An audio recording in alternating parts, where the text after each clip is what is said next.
Welcome, welcome, welcome. It is I was going to say 15th. It's May 13th. I got a little antsy there. It's May 13th, 2024. Thank you all for joining us. Welcome to Scouching Live. I, of course, am your host, Will Scouch. I'm joined by my illustrious producer, AJ Jadaro. Once again, sir, how are you? I'm doing all right, Will. I'm doing all right. Yeah. Are you in recovery after your favorite hockey team was eliminated, or have that you was last recovered, episode? No, I know, but how are you feeling? Are you sort of back on I was good until you brought up? it up again. Thank you very much for souring my mood. Well, it won't be the last show's time. canceled now. Goodbye, everybody. Yeah, exactly. We got a wonderful show, of course, planned for you. We're going to obviously go through the Stanley Cup playoffs. We're going to go through the draft lottery as well and some thoughts and maybe a little bit of a quick little mock draft I threw together this morning for the first 16 picks in the draft. But before we do, let's get to our ads for the day. We are brought to you by Fanatics. You can use our affiliate link below, or you can scan the QR code in the stream window to provide a kickback to the show on anything you buy in the store. We're also brought to you by Puck Preps Hockey, where you can get all your NCAA and CHL prospect needs.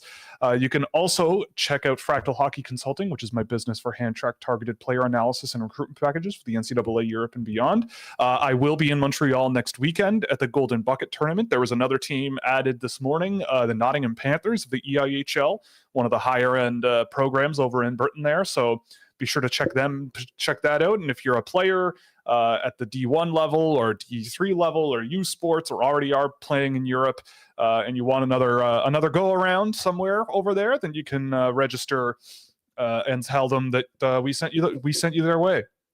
Or you can subscribe also to Scouching.ca and get exclusive access to data tools, providing tons of insight into the NHL draft prospects and as well as players making their way to the NHL. So I was away last week after our show on Monday with a bit of an illness, so I'm glad to be back. Feels good, man, and it's good to be back on. So of course we're going to go over the NHL playoffs, but before we do, I wanted to have a quick shout out moment to the PWHL. PWHL Toronto, after a bit of a rocky start. Their last 18 games of the regular season, they won 15 of them, which was not so bad.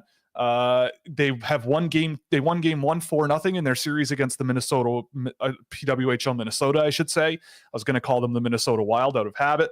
And then their game 2-0, but that was a real nail biter. I don't know if anyone else watched it, but I caught most of it and watched the third period. And boy, it's playoff hockey there, man. It's crazy. And right up until I believe it was the last 90 seconds of the game, it was tied 0-0. And then a goal by Jesse Comfer in the last little while there, and then there was an empty netter at the end of the game. But so yeah, it was it's been a great series from what I've seen there. So go Toronto, go. I can shamelessly cheer for the PWHL Toronto team because they're right in my yard. Game 3 is tonight, so if you really want to see something really wonderful happen, it's a best-of-5 series, so Toronto can clinch the series tonight, and much to AJ Jadaro's chagrin, put themselves in a tie with the Toronto Maple Leafs for the most series wins since the 2004-2005 NHL lockout. Not bad for their first season in existence. That team really has turned a corner. It just feels like you're saying that to take a dumpy on the Leafs. Yes, I am, and it's also really funny. No, it's not. I also I saw an Instagram comment when after they won Game 1, someone posted like, "Oh, Toronto won their first PWHL playoff game," and blah blah blah. Like, is this the year Toronto wins a championship or something? And one of the comments was, "There's only 6 teams in the league, LOL." And then the top response was, "Bro, the last time the Toronto Maple Leafs won the Stanley Cup, there were 6 teams in the league." So I thought that was pretty funny. It is true. But anyway, it is true. It is true. Which always wasn't it the last year before they expanded? The year the NHL doubled in size. That was the last time the Toronto Maple Leafs won the Stanley Cup. Anyway, but we don't need to talk about the Leafs because they're not in the playoffs, and the playoffs have been really just tremendous this season. We've been spoiled with some incredible games pretty much across the spectrum of how hockey's played. You got physical games, you got fire engine hockey, you've got great goaltending, you've got all kinds of stuff. So we're going to start in Vancouver, Edmonton. They played. They've now played 3 games. They played last night. Series sits at 2-1 Vancouver. Amazingly, I don't know exactly. I mean, I've seen I think I missed game 1. I saw game 2 and I saw game 3 for sure. So far, after 3 games, the shot differential is 33 shots in favor of Edmonton at 94-61. So, I mean, I don't know. First thing I want to say is all the credit in the world to Artur Silov so far, who when push comes to shove, like these games have all been 1-goal games, and when these games are 1-goal games, he is a rock generally. I don't know. What have your thoughts been watching this series since you've started since this series has started last week? I don't get it. Why is Vancouver? I don't get it either. Why is Vancouver in a winning position? It makes no sense. Game 1, the Oilers just threw away. That was ridiculous. Yeah. It was a 4-goal comeback in the third, if I'm not mistaken, or 3-goal and then overtime. Yep. But, oh no, what? Was it even an overtime? No, it wasn't. It was a 3-goal. They started something. But they started their a massive comeback. It was period, crazy. Yeah. 4 goals Skinner to win just the game. threw that away, right? Yep. Edmonton had a pretty good game in game 2, and then again last night. Oh my! The Edmonton God. Oilers, just for the record, the Edmonton Oilers outshot the Vancouver Canucks 36-7 in the second and third period. It's ridiculous. And Vancouver had some of the goals, man. I don't know. I'm not usually a person who throws goaltenders under the bus, but holy smokes, Stuart Skinner, man. Like, I don't know what's going on. Didn't this happen last year too, where he got to a certain point in the playoffs and then all of a sudden it just everything dried up? Yeah, I'm pretty sure some of the goals is a very similar experience, because I remember working, and like just like one of our producers at Sportsnet was like, "God, this guy's so bad. Just lets in everything. Like he's just way out of position." I'm like, I think you're being a little bit harsh. He's like, he said some naughty words to me afterwards, right? Basically telling me that I was very wrong, and I've trusted that ever since, because it's not great. And that guy used to play goalie as well, so you know what he's talking about. Yeah, and I mean, people and my are talking goalie takes about Calvin. Aren't always the best, I will admit. People are saying that Calvin Pickard should be playing the next game, and honestly, I don't know if I would even do that. I that just seems like it's a kind of a must-win game, and I mean, I don't know. I don't know what I would do if I'm Chris Knobloch, honestly, because the team itself, there's not a problem. Like when you outshoot a team, what was it in the overtime win? They outshot Vancouver 31-19. And last night they outshot them like 45-18. So you should be winning those games. I mean, they won the one in overtime, but like it's so similar to the Carolina New York series, but only you have the best goalie in the world in Igor doing his thing, which makes at least more sense to me. Artur Silovs, man, that's crazy. Yeah, a third string goalie. Yeah. Well, that's how goaltending can be, you know? He's feeling it. I mean, his numbers aren't like amazing, but he's made the saves he's needed to make, and he's really kept Vancouver in the series. Like when you're getting outshot that bad and you don't lose, it's got to come down to the goaltending in a lot of ways, no matter which way you slice it. Even though you could say that at both ends of the ice, right? Like your goalie is doing his job and their goalie is not, right? Like in those games, that's what's kind of happening. Because the Edmonton Oilers, like when I've watched these games, they just feel overwhelming. Like they came out a little slow last night, but boy, when they got rolling, some of those I think they hit the post 3 or 4 times, and Leon Draisaitl even said after the game, post is not good goaltending. So like, I get the feeling. I get asked about how they solved Silovs. Yeah, that was his response. I get the feeling that if I'm the Edmonton Oilers, I'm going, look, we're not doing anything wrong. And I have a chat with Stuart Skinner and be like, look, it's like, let's reset here a little bit. Like, clearly you are capable of being a good goaltender. Like, let's try to at least keep us in these games and have a strong first period, and maybe you have to take the next one if you're Edmonton. Like, this is a series where if they lost, I would be really surprised. Like, on a scale of 1 to 10, if the Vancouver Canucks pull this off, how amazed are you? 8 Like, because it's the yeah, NHL playoffs and you can't go higher than an 8 realistically. That's true. Unless we're talking about Tampa versus Columbus in 2019, that was a 10. That was a Yeah, that's true. that was ridiculous.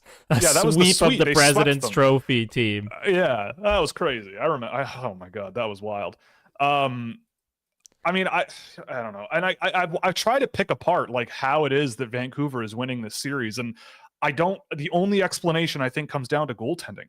Like I get it that there are some moments with Edmonton's defense that are less than desirable. I would say like one of their breakouts sometimes are a little bit sloppy, and Vancouver has capitalized on those here and there, but systematically, I don't really see a whole lot of things where Edmonton is consistently struggling more. I do think Vancouver is just clogging the middle of the ice really well. I mean, clearly not well enough because they still faced 45 shots on goal last night. But like Nikita Zadorov seems to be absorbing absolutely everything, and they're giving him tons of opportunity and tons of puck touches, and he's been doing his job, I suppose. He's got 4 points in this series, which I don't know how many points he had in the regular season. But yeah, and so he's I a don't point know, a like, game in the or not over a point a game in the series. That's ridiculous. Yeah, small sample size, sure, but this is the highest level of hockey supposedly. Yeah, and I don't know. I don't. I'll be fascinated with what happens in this series for the rest of it, because the next game is like absolutely pivotal. Vancouver better not derail my bracket. They better not derail my bracket now. Like, and it's not, it's not to say that I don't want to see upsets and I don't want to see Vancouver win, but like this Edmonton team like has been through literally what, a 15-year they were show. The joke of the league for so long. I despised them for a long time because they were just not good, and they had so many lottery picks and first overall picks. They got the best player arguably ever in terms of pure talent, right? They have Leon Draisaitl. They traded their first overall, the first batch of their first overall picks for Adam Larson, who's now gone, right? Like, this team was spoiled with riches and awful for a long time, and now they finally have a really good, threatening roster that I think can win a Stanley Cup. Yeah. And they could get derailed by Arthur Seelov. Yeah. And Elias Pettersson's not even playing that good. No, he's not. Like it's not like Thatcher Demko's not even in net, and that's their star goalie. This is just insane. This shouldn't be happening. Edmonton's a much better team. I don't care what the regular season stats said. Like, Vancouver overperformed, and good on them. It's not to say they won't be better in the next coming years, because I think they have the opportunity to get even better as time progresses here, because the Tyler Myers contract comes off the books and they can get some better defensemen on a more reasonable hits. And even if they want to bring them back, then they can, but at a lower hit, right? Yeah. I just don't think I don't think they should be winning this series this year. And no, it's I know. Crazy. It's I mean, that's hockey, man, right? Like I've said before, right? Like one of my least favorite things in hockey is those deserve to win meters. It's like, yeah, that on paper, sure, but hockey is not a game that's entirely played on paper. Like, it's not chess. This game is often... but chess is also like that to an extent, Will, because you can play perfectly and then blunder mate in one and you're done. Sure. Okay. Yeah, but you make your own mistakes, right? But like, whatever, you know what I mean? Like, mathematically speaking, there is optimal stuff to do in chess, whereas in hockey, you could do the mathematically optimal thing and you could lose, right? Like, I wonder who you're referencing. Yeah, who could that be? But anyway, I mean, I don't know. I've loved this series. It's been high octane. The fans have been insane in both arenas and outside the arena. If you're looking at Vancouver, they were in the streets last night in Vancouver. I saw a few videos of that. So, I mean, they still got a ways to go. You still got to win 2 more. But they're in a good position. I mean, they got to play in Edmonton next game, which is always tough. But man, I mean, if Stuart Skinner starts being at least like fine, I would say. Who do you go with? Who do you go with? Honestly, I think Edmonton. No. I mean, sorry. I should rephrase this. In net for Edmonton, who do you go with? Oh, Skinner. I stay with Skinner. Even after the way Pickard played in the third. I don't give the benefit of the doubt to the guy that has barely played. I go with the guy, like, he's your all-star goalie. Like, he's had a bad series, sure, but I feel like taking him out when the series is really close. I mean, you're damned if you do and you're damned if you don't, right? Like, yeah, if Pickard Look who goes Vancouver in, has in net. sure, yeah, okay, so pull up Louis Domingue. It's time to bring Jack Campbell back. Yeah, so that's your I don't know. third string. Yeah, Jack Campbell. Yeah, Jack Campbell should come back. Yeah, I don't know. I mean, personally, I just kind of go and think of it like if I'm coaching them, and I'm going, look, like we've got Pickard. If it's like if he goes out and has another stinker of a first period, then yeah, you can't have that. Like that just is not an option. And I feel like Stuart Skinner has to know that. So hopefully it's not too big a moment. I hope it's not. Because a lot of these goals also, like, yeah, you can critique the Edmonton defense, but I don't really look at a lot of these goals and go, man, like they should have done X differently or they should have done this, right? I mean, it's just, yeah. With Skinner too, it's like he's from Edmonton. This matters and credit like a lot to him, I would imagine, because this is the team he grew up supporting, and now he's their goalie, right? Yeah. So that kind of pressure can be really difficult to deal with, and he hasn't handled it well. But I'm hopeful for his sake that he can manage to find his game back and do it, because I get it, man. If you put me on the Leafs and I was actually good, I'd be so motivated and want to do things and like help them win. And he's in that position with Edmonton, and I'd love to see it for him, because that's a feel-good story. Yeah. It's either way. And also, I hate the Vancouver Canucks. That's all I'm saying. No, I mean, either way, it's a hell of a series, right? Like if the Canucks pull it off, it's amazing. If the Oilers turn this around and pull it off, then they're looking like the team that's still able to compete. So I don't know. I personally, I kind of have to think of it as like a reset for him and go, look, let's hope that that's your rock bottom.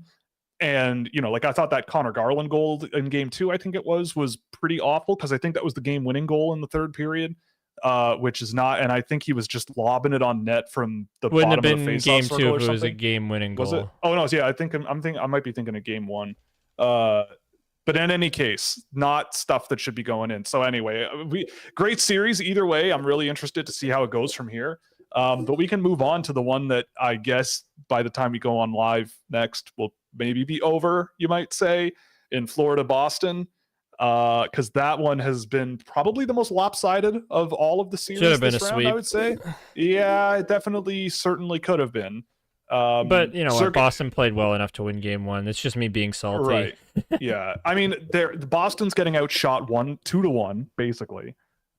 Florida has 6 power play goals in 4 games, which is crazy. To I believe Boston only having 1. Brad Marchand out last game. I think he's guaranteed to be out game 5 as well. Yeah. There's a lot of gnashing of teeth about the refereeing in this series and all that, but honestly, like, I don't know. Here's my thought on refereeing is like, it's futile to complain anymore.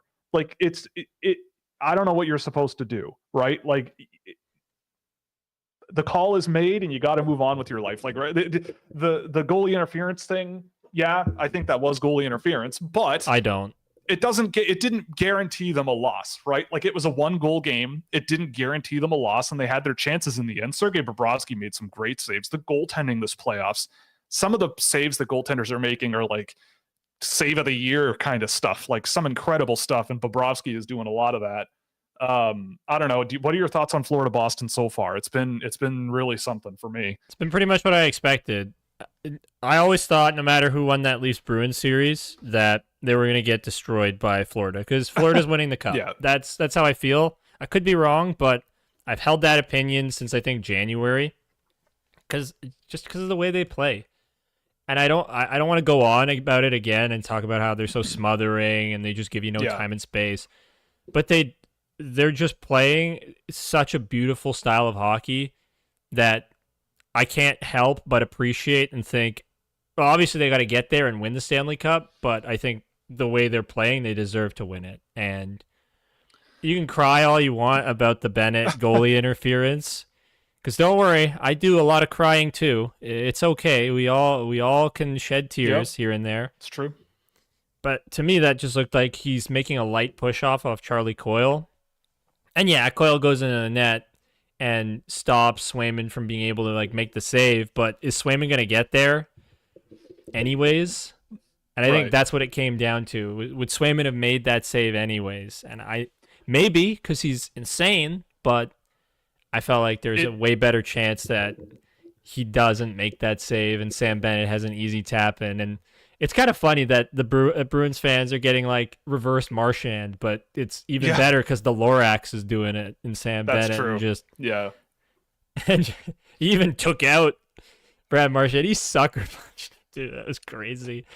Like, if you should be mad about anything, it's that how is Sam Bennett on the ice other than is that goaltender interference? And, dude, I don't get it. Like, Sam Bennett, I remember him when he was a draft-eligible kid. People were making fun of him because he couldn't do a pull-up. Like, if you ever want a story about a guy who, I guess, the right coach came along at the right time for him and got in his head and got him to play this way, because I could be wrong, but for Calgary Flames fans, I don't remember him playing like that. No, he wasn't. In Calgary. He was bad in Calgary. He was in Brian Calgary. Burke called him like grumpy. He was really struggling to like find the role that fit him and like find because he was an offensive guy as a kid. Like, he was an offensive kid, just couldn't get the results in Calgary. Now look at him, right? Like, it's a completely different brand of play, and it's kind of why. I don't know if it's like why you don't give up on a player, because maybe if it's just not the right fit, it's not the right fit and it never will be.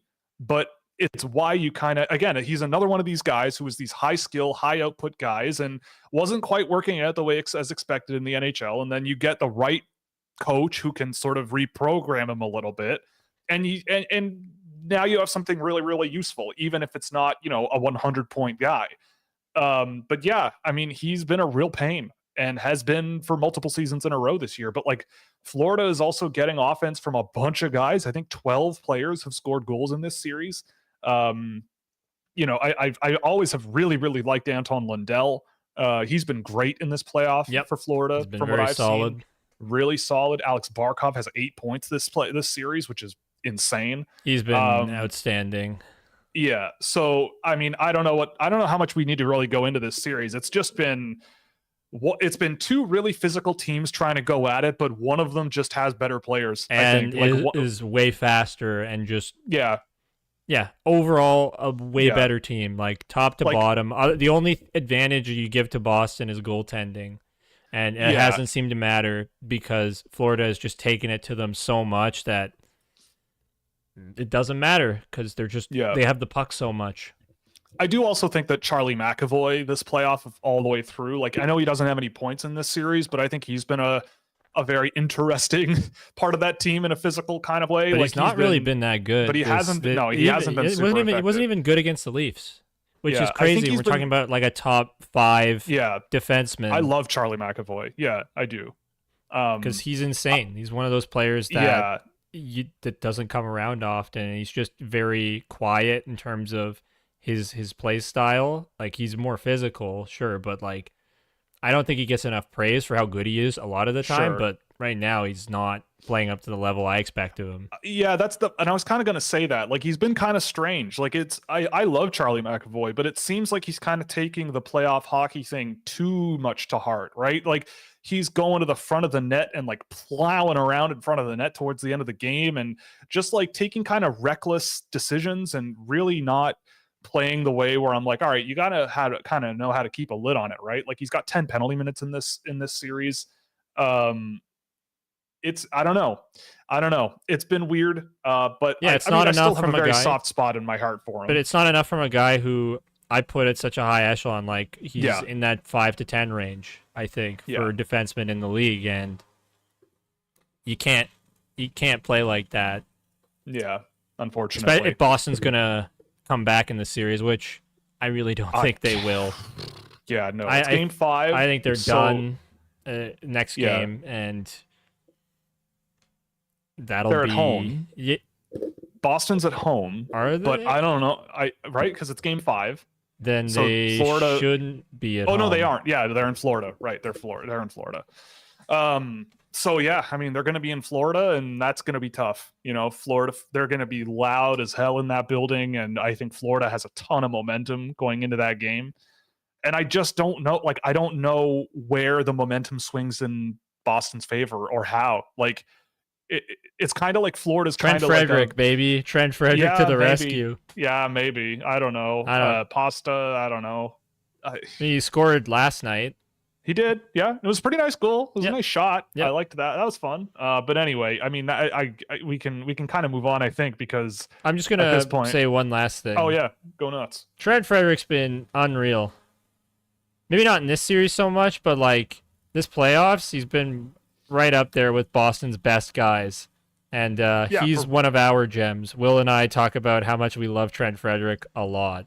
For what he is, I love him. Yeah. Right? Like, we're not saying that he's like an amazing hockey player who's like, whatever, but for what he does, like he's really good at it, and he's 25.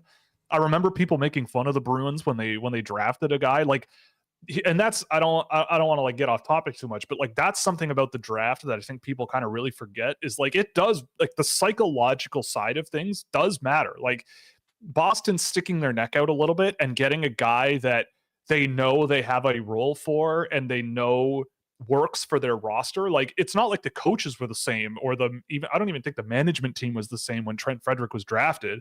But what you do have is a team that has an identity, and you can, to a point, I wouldn't do it in like the top 10 or whatever, but at like the late first round pick or something, you see these guys go off the board and you're like, what the hell is this all about?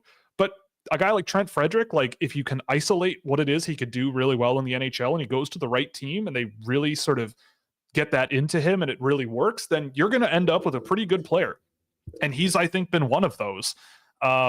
And I think guys like John Beecher have been kind of transforming into one of those kind of similar high octane, intense guys.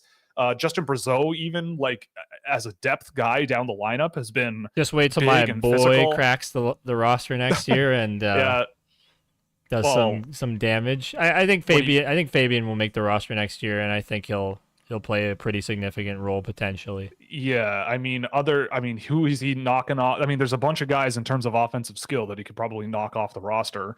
But in any case, we're big fans of Trent Frederick for what he is as a player, and he's been really good this playoff for one of those really good just playoff guys, in the quotes. So we can move on to the games that are happening tonight. Yeah. There's two games tonight. The first one we're going to go over is Dallas, Colorado. The series sits at 2-1 Dallas. Dallas taking game 3 and game 2, scoring 9 goals across those two games. Not bad for the Dallas Stars. I think the Dallas Stars have really, they've shown better than I expected, honestly, from what I've seen of them this series. Colorado's been playing pretty well. I don't think they've been playing poorly, but Dallas, again, it's just the depth of Dallas. Like they just have so many guys up and down the lineup who are just doing an excellent job. Yeah. I feel like when you roll any of their top 3 lines, maybe other than the second, but even then that line's still good, is you feel like you have a real chance to put up a decent amount of points with those lines. Like one night, the second line could have 2 of 5 points, or the third line could have 3 of 4. So, and the first line is awesome as well. Yeah. Where with Colorado, it's McKinnon, it's Makar, it's Rantanen, Nichushkin. Like they have other guys to help pitch in. Oh, Middlestat too. Middlestat's also been pretty insane. Yeah. But like beyond the top 6, if you can get a goal from a guy who's on the 3rd or 4th line, then for Colorado, like it's not as consistent. With Dallas, like Dallas has, as you were saying, more firepower down the lineup. So if you can shut down the guys in the top end, it makes your job way easier. Where you have to game plan for more scoring lines if you're Colorado. Yeah. I know, and I don't know how you really adapt, because I think what Dallas is doing a pretty good job at is sort of shutting down that top line. Like they have 4 guys who have scored a point a game: Nichushkin, Rantanen, McKinnon, Makar. But beyond that, there's not much really going on. Other than those 4 guys, 3 of their goals have come from other players out of 8. So that's a tough thing to work around.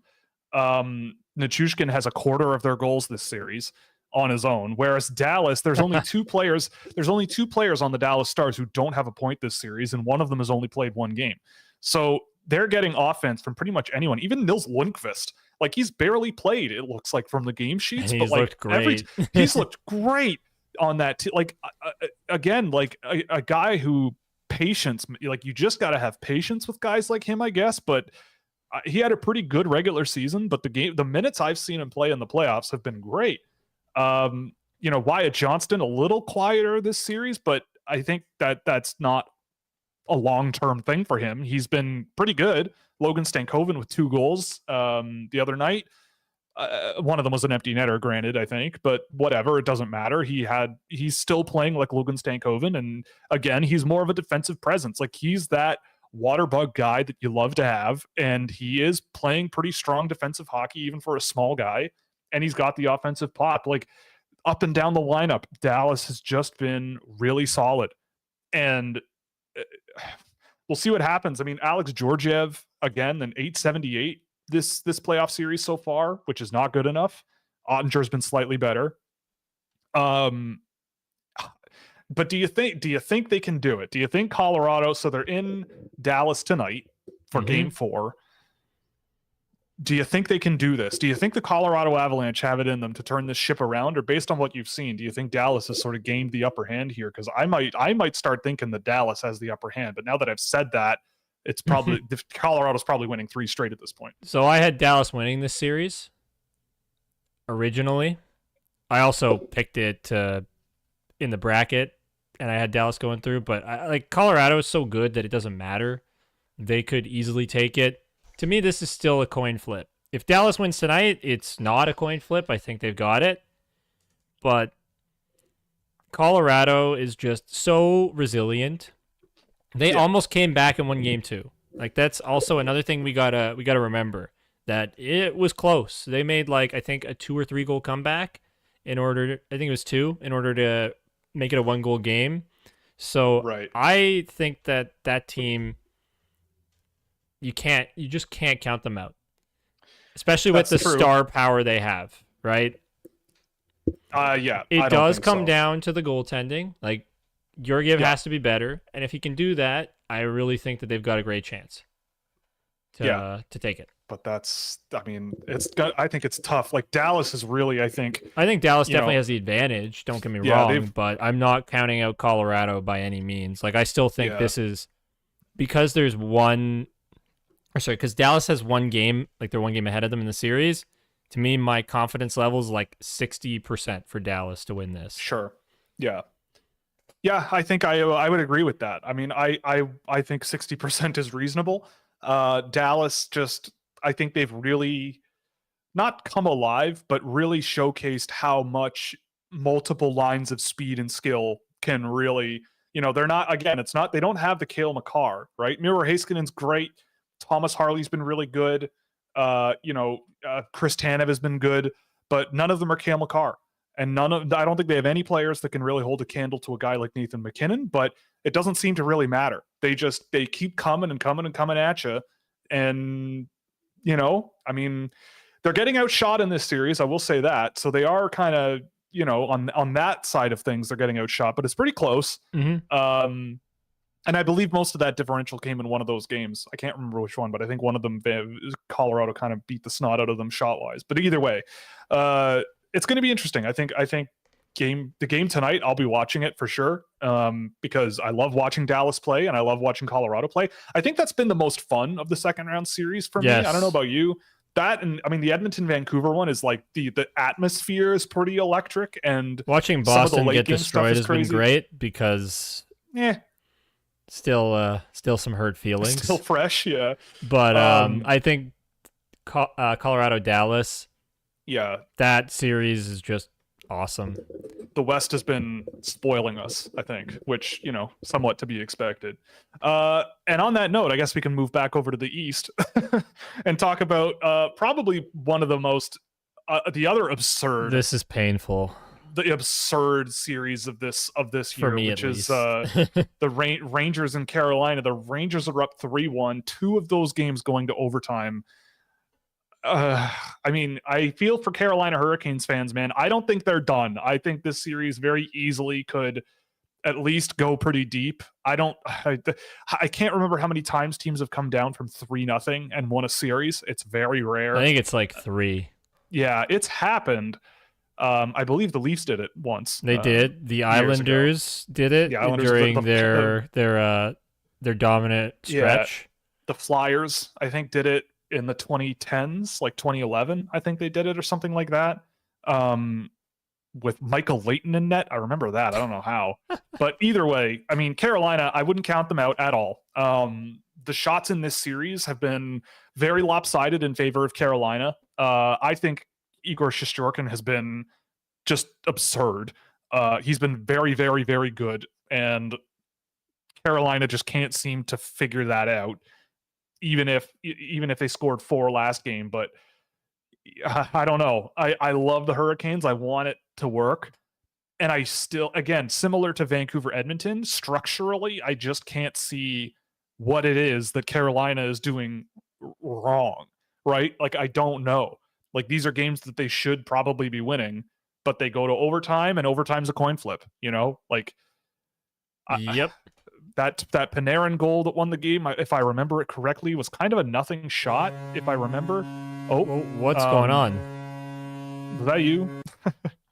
Yeah, I don't it's know. okay. I don't know what did my. Okay, It's not on the stream. Don't worry about it. But it for might anyone be. listening, It might be though. no, it was Discord, I think. Anyway. Yeah, but that's why it would be, because you come through my desktop audio. So my apologies. Well, go Rangers, go then. Or no, that's the Leaf goal. That is right? the Leafs goal horn. That's my Okay, Discord well, entrance. That's just for old time's sake, I suppose. It's a sad But anyway, horn. what are your thoughts on this series? I think I know where you're going to go with this, but the people probably want to know. Okay, it was on the stream. Nice. Yeah, sorry guys. I think this series has been it's so frustrating.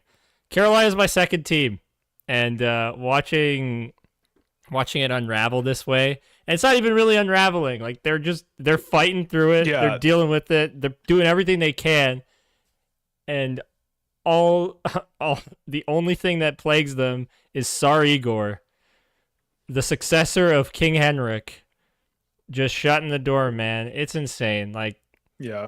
I can't say enough about how good Igor is, guys. He's just ridiculous, and I think Carolina deserves to be in New York's position. This series should probably be 3-1. They very easily could be too. Like, they very easily could be.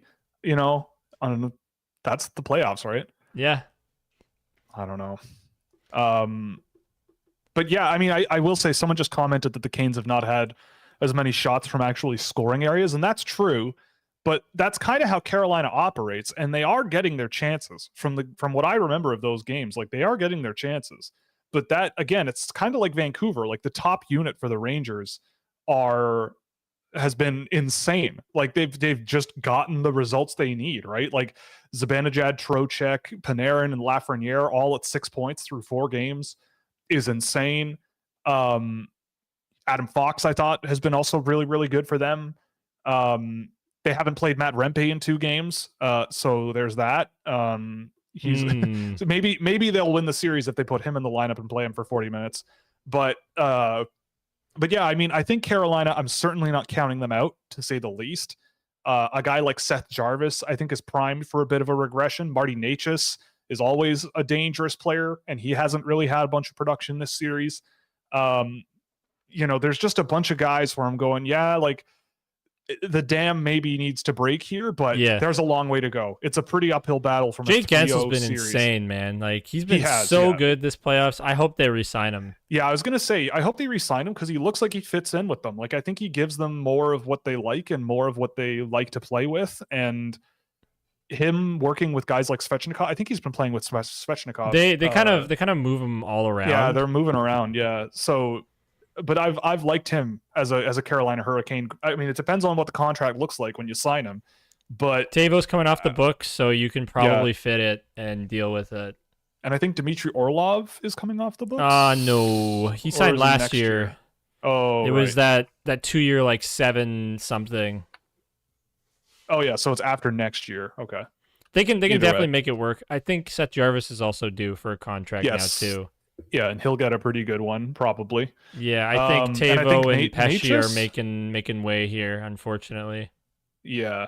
and Natchez, I think, needs a contract, right? Yeah, so he's going to need a contract too. And I'm a big Marty Natchez guy. I love that guy. I could watch Marty Natchez play hockey all day. As fun as the Kotkaniemi offer sheet was, yeah, yeah, it was a good time, but 9.5 minutes of ice time in this series per game is not great for your, what was it, 8.1 million, something like that offer sheet. 8 point. Well, they're not paying him that anymore.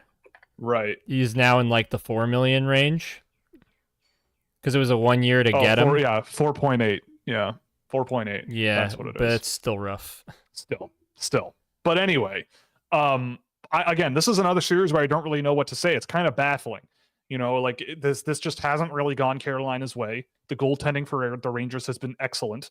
I'd say Carolina's goaltending, when it needs to be, has been adequate. Like Freddie Anderson and Kochetkov, like they've been okay, but clearly not good enough. Nobody's as good as Sorry Igor, man. Nobody's as good as Sorry Igor. He is ridiculous. And to go from Henrik Lundqvist to that, it's so dumb. It's not fair. It's not spoiled. fair. It's spoiling. They're spoiled. It's craziness. They've had a good goaltender in net for like 20 years straight, if not more. All right. So what they're gonna get Richter in the 90s. He was great. So what, they're gonna have some Finnish guy come up in probably 10 years and replace Igor? That's gonna be probably insane. Yeah, there's some 10-year-old goaltender out there right now who's just a future Ranger and a future Vezina winner. I don't really know if the Rangers have drafted a ton of goaltenders in the last. They drafted like Dylan Garand and a couple others, but I don't think those guys are Shesterkin / Lundqvist level. But yeah, I don't really know what else to say about this series, honestly, because I hope Carolina can make it at least really close. I will be definitely paying close attention to the game tonight. You don't want to miss it. Where is this one? It's in Carolina.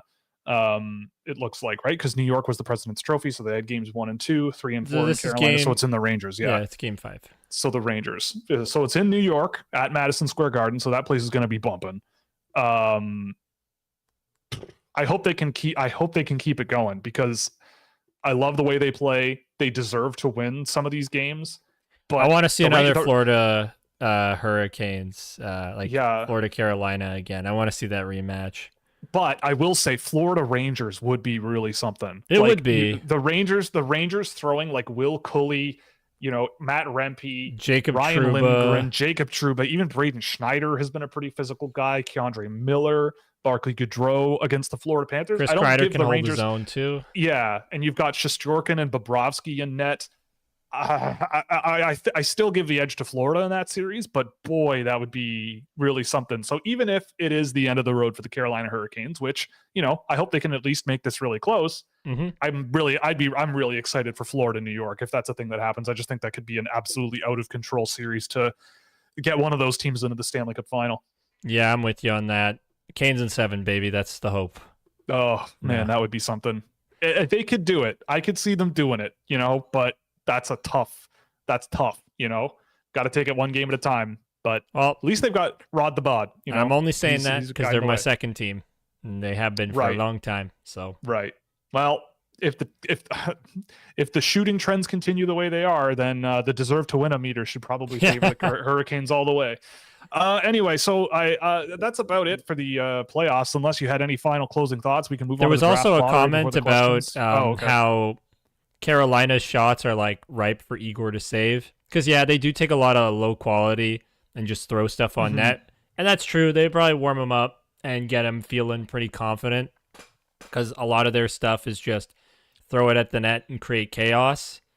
So I think, but in the playoffs, that's kind of a way to play. It is for sure. But you can also get away from that approach a little bit more because I think that's just Carolina's natural. I think they could get away from it a tiny bit to try and throw off Igor because it's clearly not working with him. So I think maybe adding a little more Leafs-esque style in terms of trying to go for a little bit of a higher percentage looks might do it. Because if I remember correctly, like the Leafs did a good job at beating him this year, at least in one of the games. But yeah, I'm not sure.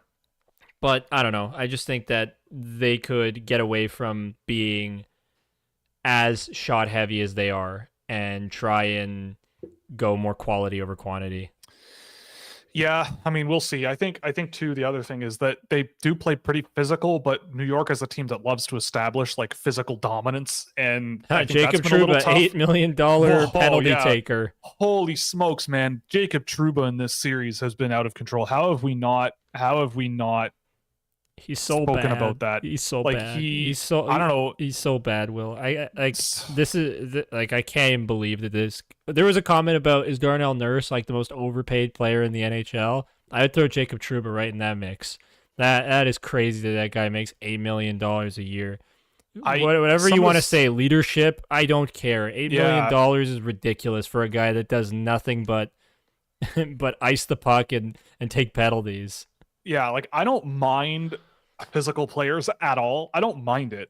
But like I do mind reckless players. Like there is a line between playing hard and playing reckless, and he's a guy I think who has learned over the years how to play reckless. Like, and that's, I mean, but not reckless enough that he gets punished. Clearly, yeah, that you're right. Like I just like it's he's one of those guys, and there always seems to be one every 3 or 4 years, at least one, where it's like there's all these plays that people argue about, and they're like, well, no, he did this, therefore it's this and this and this. But you're always talking about the same like 2 or 3 players for all of those plays. It's never like, oh my God, look at what Capo Caco did in this game, right? Like it's always like these crazy plays from, it used to be Tom Wilson, where he would make plays all the time where you're like, that was dangerous, but it wasn't like suspension worthy, but it was dangerous. And you could argue he probably should be suspended, but I don't know. But then people get all argumentative, and it's like, but okay, but it's the same. It's the usual suspects, right? Like it's the movie, right? They're all lined up in the police precinct, and it's the same guys all the time, and we're all arguing about the same kind of plays from the same kind of guys. And Trouba's one quickly, if he isn't already one of those, he's quickly becoming one, because some of the plays he's been, or some of the hits he's tried to throw and things he does, like he's putting himself out of position too on some of this stuff. Like it's hey, pretty man, crazy. You can when you have Igor. All hail God. Sorry, Igor. God King. Yeah, Sturkin. God King Igor. Oh, yes. I got to get back in focus. There we go. Well, okay, so we can move on to the draft lottery. Did you watch the broadcast of the draft lottery? Because it was incredibly awkward and weird. Yeah, I watched it. Yeah. So lame. No movement. Yeah. No movement. Again, for the record, this show is on the record that this league needs to make the lottery more chaotic and more awesome and make more people upset because it's awesome. Then, dude, reading about the NBA draft lottery, I don't know if you know what happened there. The Hawks got first. Yeah, the Hawks moved from 10-1, which on its surface is incredible, number one. And number two is the Detroit Pistons, who lost like 40 straight games or something this year. Yeah, and they then fell from 1st to 5th. They also give the first. That's I think they so give the first. insane. They give the first 3 teams equal lottery odds, and Detroit was the worst team in the NBA, if I'm not mistaken. I'm not a basketball fan, just for the record. I'm pretty sure they were. But he fell to 5th, or they fell to 5th in the draft, and I believe it's the 3rd year in a row that they've had the highest lottery odds, being one of the bottom teams in the league, and they've fallen as far as you possibly can every single year. Like the odds of that happening supposedly are like ridiculously slim. Like to lose the lottery that many times in a row is pretty wild, especially to that point where the first, I think it's 4 picks are lottery picks. It's pretty insane. I love that though. Like I love it. And you go on, I went onto like the Detroit Pistons subreddit because I wanted to see what the reaction was from those fans, and I love doing that when crazy stuff like this happens. And it's hilarious because they are the ones now being like, the league needs to change the rules. It needs to change this and this and this. Like we tanked for nothing, blah blah blah. And it's like, yeah, this is why tanking is bad, especially in the NBA. Like, what are you thinking?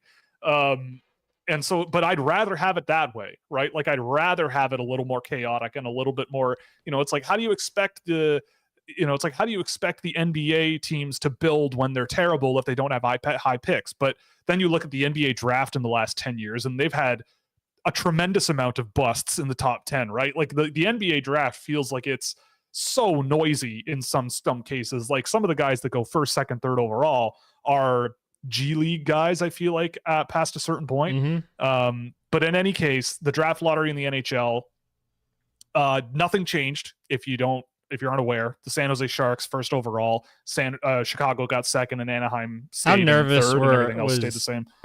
how nervous were most of you? Be honest. You can comment. How nervous were most of you that Chicago was going to end up with that pick? I was really hoping for Utah or something. Like I was really hoping for something crazy like that, but unfortunately, I don't remember the last time nothing changed in the draft lottery. Was it 2016? It must have been earlier than that. I think or it's later I than think that. it's 2010 or something like Okay. that. Yeah. I think things did change in that lottery, just not I think number one. Winnipeg moved up for 2016. I think Winnipeg moved up to pick Laine. I'm not sure. Instead of the team that has him now. Yeah, exactly. Instead of the team that has him now when he plays. But in any case, San Jose, Chicago, Anaheim. I mean, I think these three teams. So, I mean, I don't know. We can run through a quick little mock draft I threw together today, but I will, once the playoffs are over, have a full first round that I'll put out because I prefer doing a mock draft all in its entirety and taking some time to really think about it. But right away, I mean, it's obvious that Macklin Celebrini is going to San Jose. It makes perfect sense for them. Thank God. They need him. He's familiar with the area. He's a Pacific kid, already. He's a British Columbia kid. They need a center. They need a lot. They need talent, and he'll provide that. Yeah, and he'll be a solid guy to put up the middle. He's a guy who I think makes players he plays with better. He makes their lives easier. And I think he's going to be a really useful San Jose Shark one day. Maybe not immediately, but like he'll develop into a heck of a player, I think, just because of how smart he is and all that stuff. For me, for Chicago, though, I mean, I'm surprised at how much discussion there is about this because to me, it's Ivan Demidov, and there's no question. Ivan Demidov and Connor Bedard together. The idea of so Ivan stupid. Demidov. Yeah, Ivan Demidov and Connor Bedard on a power play unit together on its own, regardless of 5-on-5. Those two guys playing together would be outstanding, and I don't know why there's the entertainment of something else being even on the table. Like, if you're Chicago, to me, that's so obvious that I just go, you know what? Like, we'll get a defenseman somewhere else or whatever. But it seems like people are saying out there that they're looking at a defenseman. I don't know. I don't buy it. I don't buy it either. I don't. I get the feeling that Chicago leans a little more towards skill these days. We saw what Kyle Davidson did at 19 as well. Yep. They took Oliver Moore. Yep. They couldn't believe that he was there. They couldn't believe he was there. They were trying to trade up. So I think this is a team that knows what they're doing, or at least is in our line of thinking in terms of who they're going to take. I remember the clip of Kyle Davidson at the draft when Colby Barlow went the pick before, and he went, "Oh my God." Yeah. And then they immediately were like, well, we know what we're doing. And they went immediately up onto the stage. And, oh, yeah, it was great. Do you remember the clip before the draft where somebody is like talking to him about what the Hawks are going to do at first overall? They don't know that he's actually the GM. They're just like talking to him. No, you didn't see that clip? No, somebody interviewed him. And he pretended to just be like a random fan. Kyle Davidson. I thought you were talking about Oliver Moore. No, Kyle Davidson. Kyle Davidson. I saw that. That was good. Yeah. He seems like a fun guy. So, I mean, Demidov to me, unless he just comes off like a complete moron or something, which I don't think is the case, from what I know about him, I get the feeling he's the natural. Yes, they asked him if they thought the draft was rigged. Oh my God, that's so cringe. The Anaheim Ducks, I could see them doing an Artyom Levshinov at 3. I wouldn't do it, but I could see the Ducks doing it. They seem to love these physical, rangy guys like him. They don't really have like a big, beefy defender either. So I think they've drafted some, but they're not on his high level. end, right? Yeah, not high end. Yeah, like they've got Noah Warren and Tristan Luneau's pretty decently sized, and but that's about it. And I get the feeling that I think Scott Wheeler also put it out there that he's been told that the Ducks are really heavily leaning towards taking a defenseman. And if I'm going to take a defenseman at 3, I guess it would be Levshinov if I'm putting on my Anaheim Ducks cap, because they seem to love these physical dudes who can play hard and get around the ice. And maybe have a bit of offensive pop, but I think he projects a little more defensively, or at least better defensively. If you put your hat on, it'd be Alphonse Frey at 3. If I put, I mean, I mean, don't as know. with a defenseman, like if you're told pick a defenseman. Yeah, I guess. I mean, again, it's like you want to draft players that you think actually fit with your team's identity, right? And I think that's what the Ducks kind of want to be, right? Like, I think they feel like they have their sort of Alphonse Frey type player in Zellweger, or, even they've got a few of those guys. Pavel Mintyukov, for example, as well, has been a good offensive player for them as well. So for me, I mean, I guess for them at 3, like I thought Caden Lindstrom might be a good add, like to add some more like depth to their play up front. Like he can play on the wing if you need him to, but or you can play McTavish on the wing too. Like or you can play McTavish on the wing, like big physical guy, tons of tools you don't come across very often, and I like him more than Levshinov. But one of those two guys I feel like would be high on my list if I'm Anaheim. Yeah, I think that's the way I'd lean too. If I'm Anaheim, probably go with Caden Lindstrom because of their style. Yeah. And for sure. You can never have too many centers. That is a true statement, because it just gives your roster so much more flexibility, because you can always play guys who you play at center on the wing. It's not like they can't go play that position, but it's not the same with winger to center. Yeah. On Columbus, I threw Caden Lindstrom in there. I think that makes a ton of sense for Columbus. Just because Columbus has drafted a lot of skill recently, and they do seem to value that. But this guy brings a little bit more than just skill. Like, he's pretty skilled for a big boy, but he can really move. He's really physical. I think Columbus kind of lacks a little bit of that power game in their young players. Like, Adam Fantilli isn't really a super powerful physical player. He can be, but he's more finesse. But it's not really his brand. Kent Johnson doesn't do that. That's all finesse. Other than that, they've drafted defensemen like David Jiricek is a pretty physical guy. I think Lindstrom just makes a ton of sense. You can also sort of take the foot off the gas pedal in terms of expectations. Like, I think he could be a top 6 center in the NHL if things go well. But even if he doesn't, like, you have the cushion of an Adam Fantilli ahead of him. And I don't think I'd put him ahead of Adam Fantilli, but the tools are great. And that could be your 1-2 punch, right? Like that. And that solves a big problem. Because to me, figuring out your top 2 centers is huge. And if those are your guys, awesome. This is where things get really murky, though, for me. Like, at this point in the draft, I have no idea what the hell is going to happen. And I don't know. I put on my Montreal Canadiens hat for Montreal. I can see them going for a Ginla. I don't think it'll be Salayev. I think they've said that they're going to draft a forward unless there's like a really, really good defenseman that they love. Anton Salayev. I think they said that. Yeah, I think Jeff Gorton was it that said that they were really looking at a forward this year, probably. And I get thinking about how Montreal loves their players to be when they draft them. Like, T.J. Ginla seems to cross a lot of the boxes. Like, physical guy, willing to get his hands dirty, but also pretty skilled, relentlessly hard worker. You know what you're getting every shift. May, in the grand scheme of things, not be a first line guy, but a decent. Oh, it was Kent Hughes, right? Not Gordon. It was Kent Hughes who said that. But like a good, dependable Swiss Army knife middle 6 guy that can sort of offset the rest of them. If it were me, I probably wouldn't go with T.J. Ginla, but if I'm Montreal, thinking about how they draft and who they seem to go after, Berkeley Catton to me is the guy that I would really be pushing for if I'm Montreal, and I think he is the exact type of player that they kind of lack.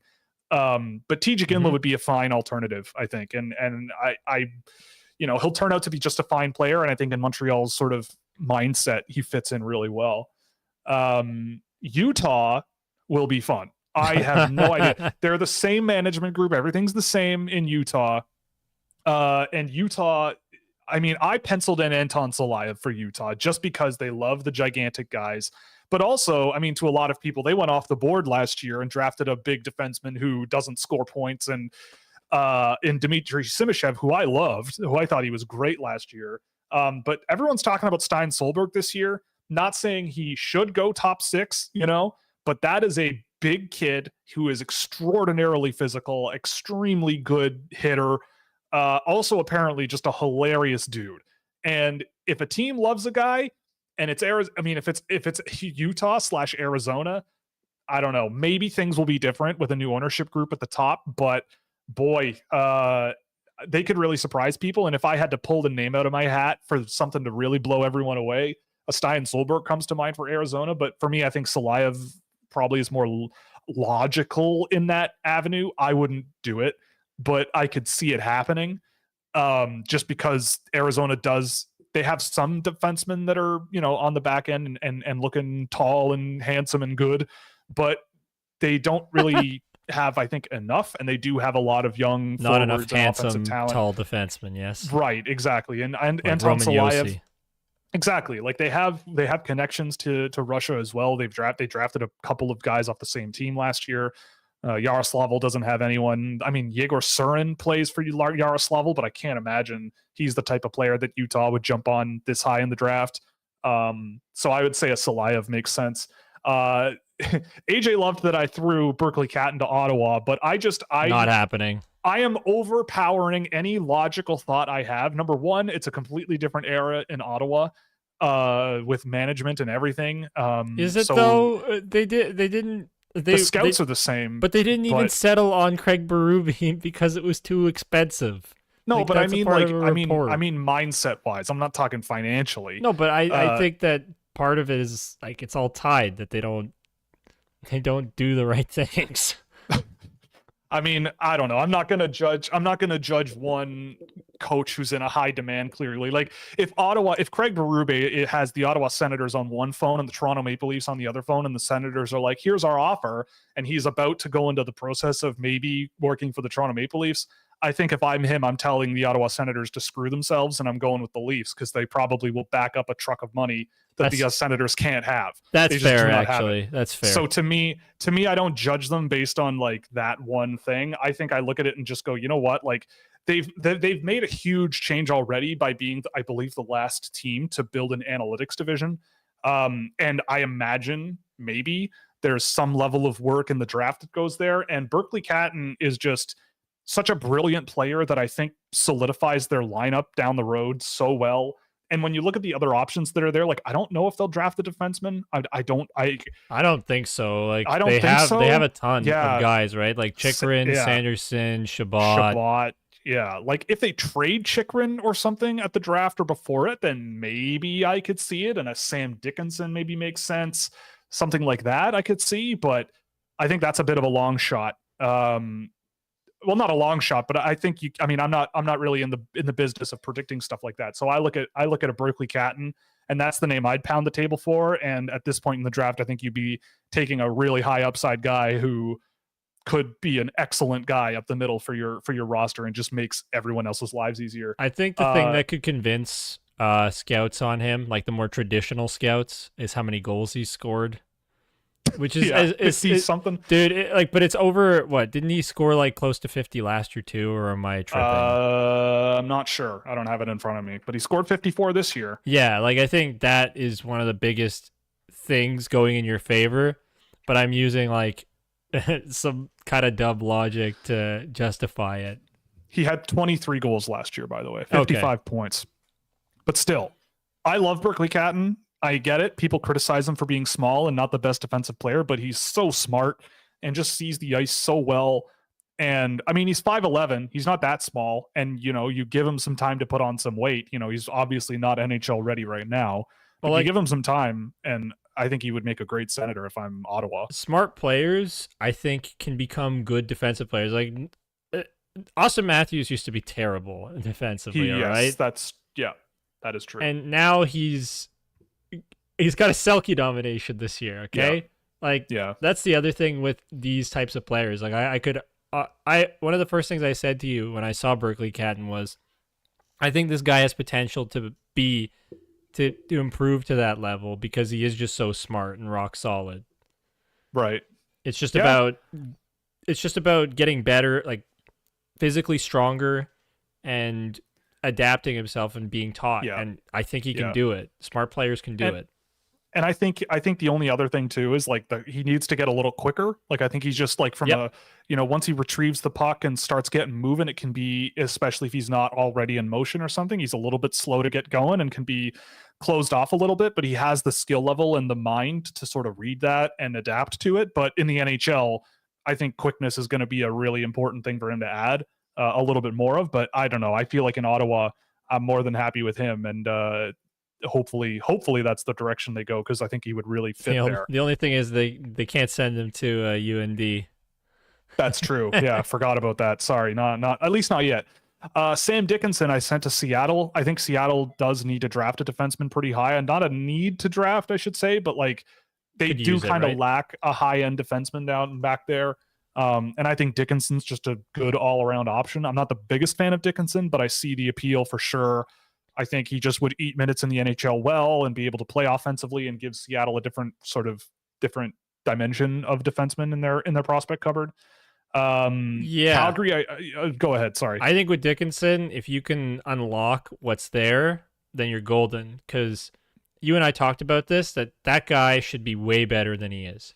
Way better than he is. Right. Yeah. The tools are there to be a special player, and even like Sam is all over him all the time. He thinks that Sam Dickinson could be really great, and I don't disagree with that.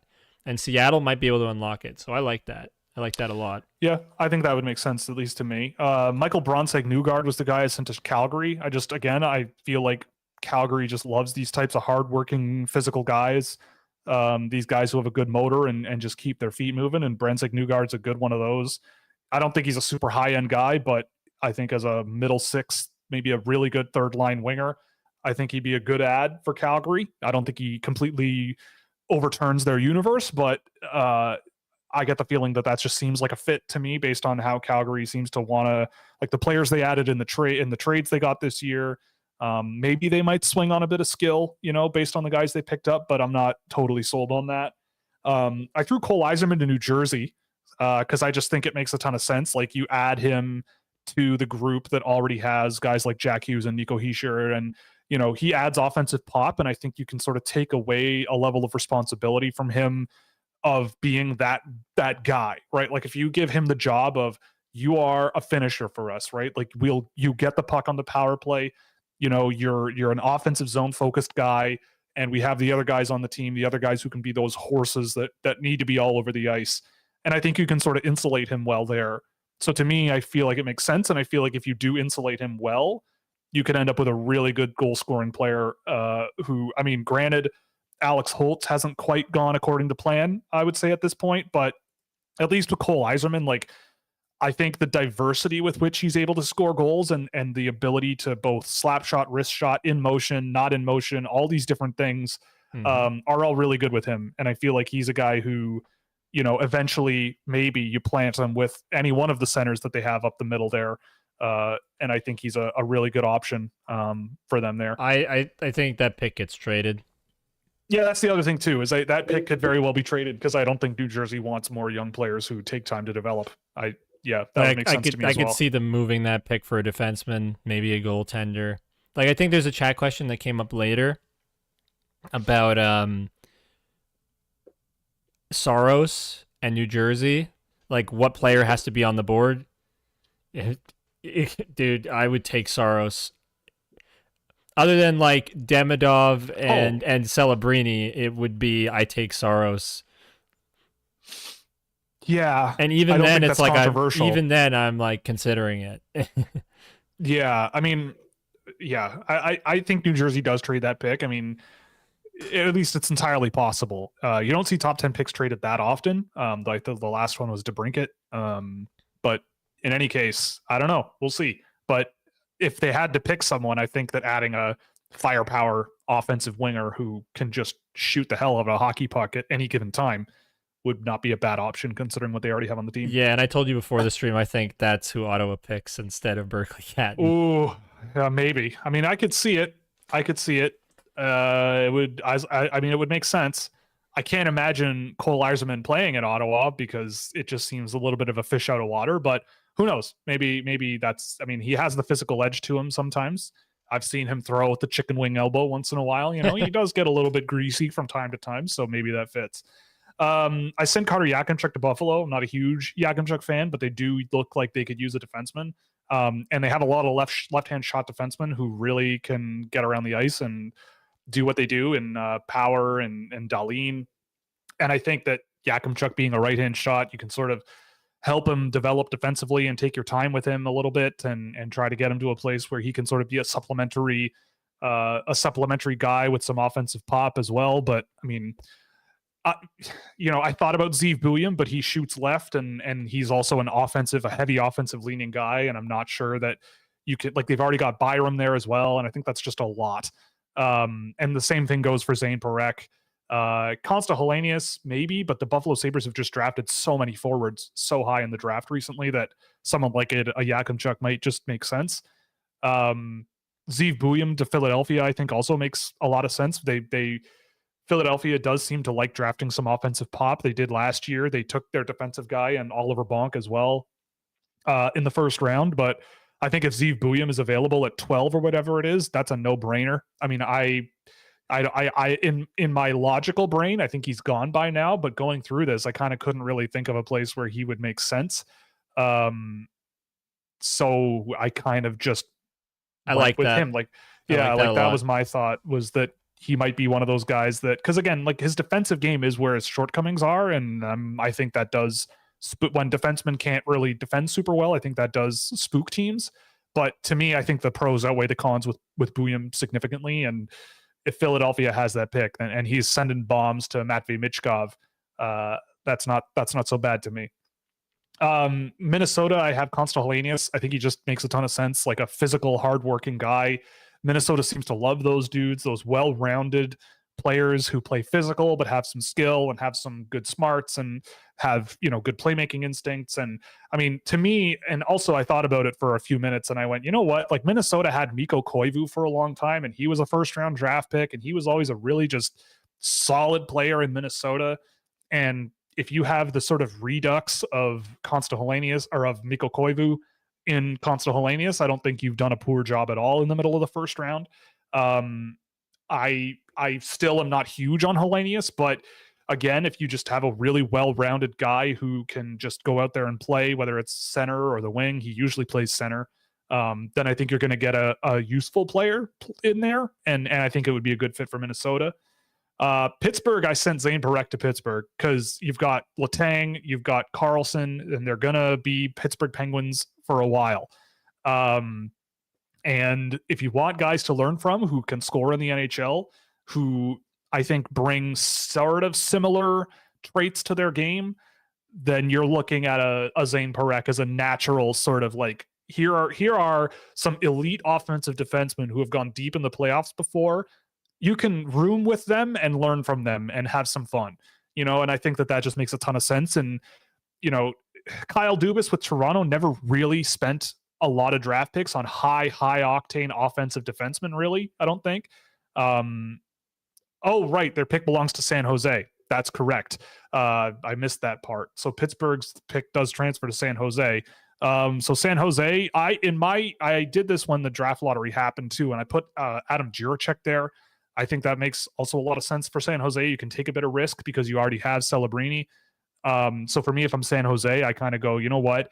Let's take the super high-end skating defenseman who I'm biased, but I'm a huge fan of Jiricek still. I went back and watched the last couple of games in the Czech league that he played. I thought he played way better. And the World Juniors, he played excellent. So I get the feeling that if I'm San Jose, that's the pick that I'm kind of manifesting, and you let him develop and take your time. And I think the size and the skating ability kind of fit in with what they like. But if it were Pittsburgh, I would say Parekh. Detroit, I put Beckett Seneca there. At this point in the draft, I have no idea what to do or who to put where. I can't imagine Detroit goes for like an offensive defenseman again. They picked Sandy Pellica last year. They have Edvinson. They've got a bunch of guys who they've drafted recently and are already on the team that do that kind of thing. And I think Seneca gives them, a big guy who can shoot, who has some good, really fluid skating to him, just a really well-rounded, smart, no-nonsense offensive player. But they could go any one of a number of different directions there. To me, a guy like Teddy Stiga also sticks out as maybe a guy who jumps up draft boards, and I think he'd make a really good Detroit Red Wing. Just a lot of really high intensity play, physical but skilled, and has a great ability to finish and set up plays and all that stuff. I'd push for Stiga, but realistically speaking, I get the feeling that a guy like Seneca would be the target. And if I'm St. Louis, I don't really know what exactly they like in the draft. They kind of jump all over the place. But Sacha Boisvert was the guy that stuck out to me. Just a big, tall center with some room to grow in terms of his like weight. He's pretty lanky, but the skill is there. He's a great shooter.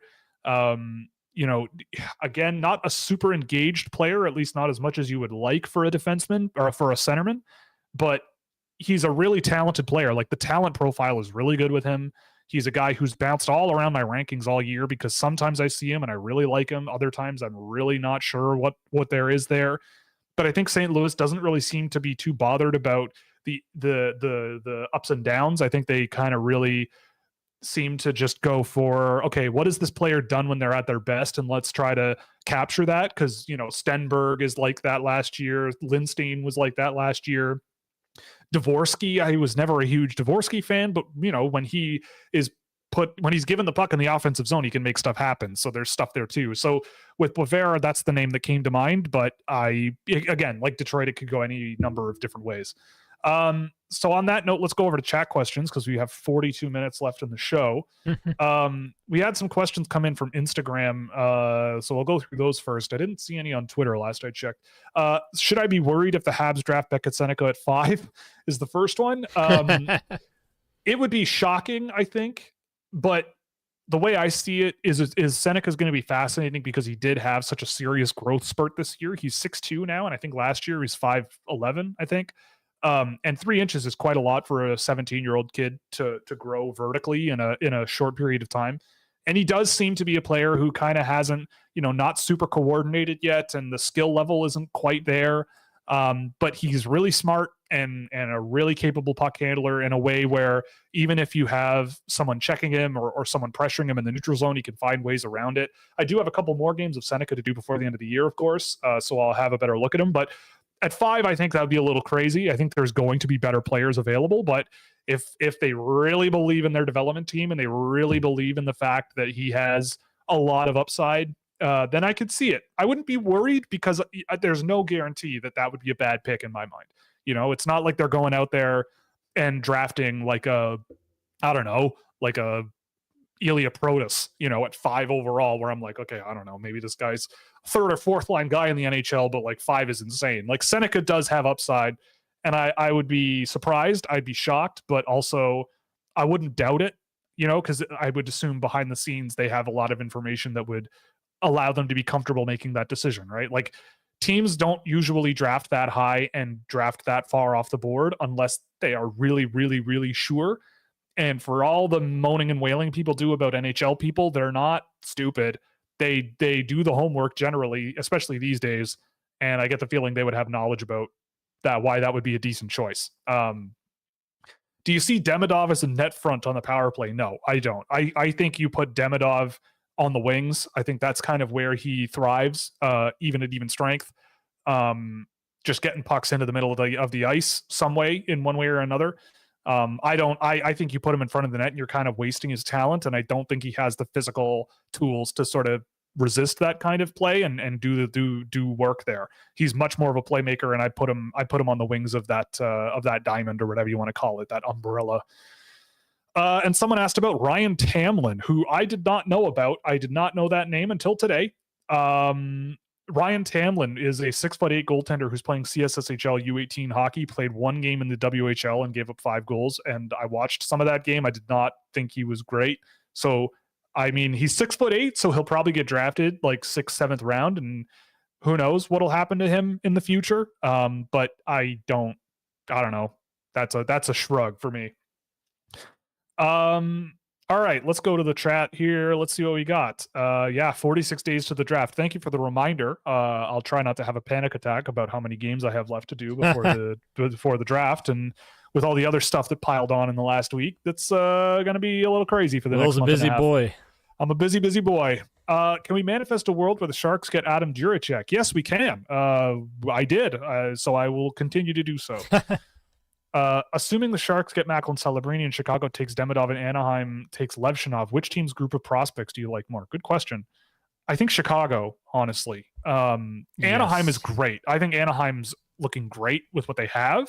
I would have drafted some guys a little differently here and there, and it would have been amazing to me, in my biased opinion. But I think through it all, Anaheim has ended up with a lot of really high-end players. But Chicago, I think, is going to be a ton of fun. Like Demidov and Bedard, and you've got Moore on the way, and there's no rush for him. Korchinski's, I think, only going to get better from here.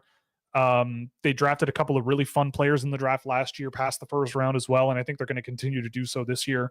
So I think I would give the edge to Chicago, but Anaheim is a very close second, I think. And the Sharks, I think the Sharks just have a lot more to go in terms of building that cupboard. And Will Smith is a good start. Quentin Musty's been great. Macklin Celebrini's a great ad as well.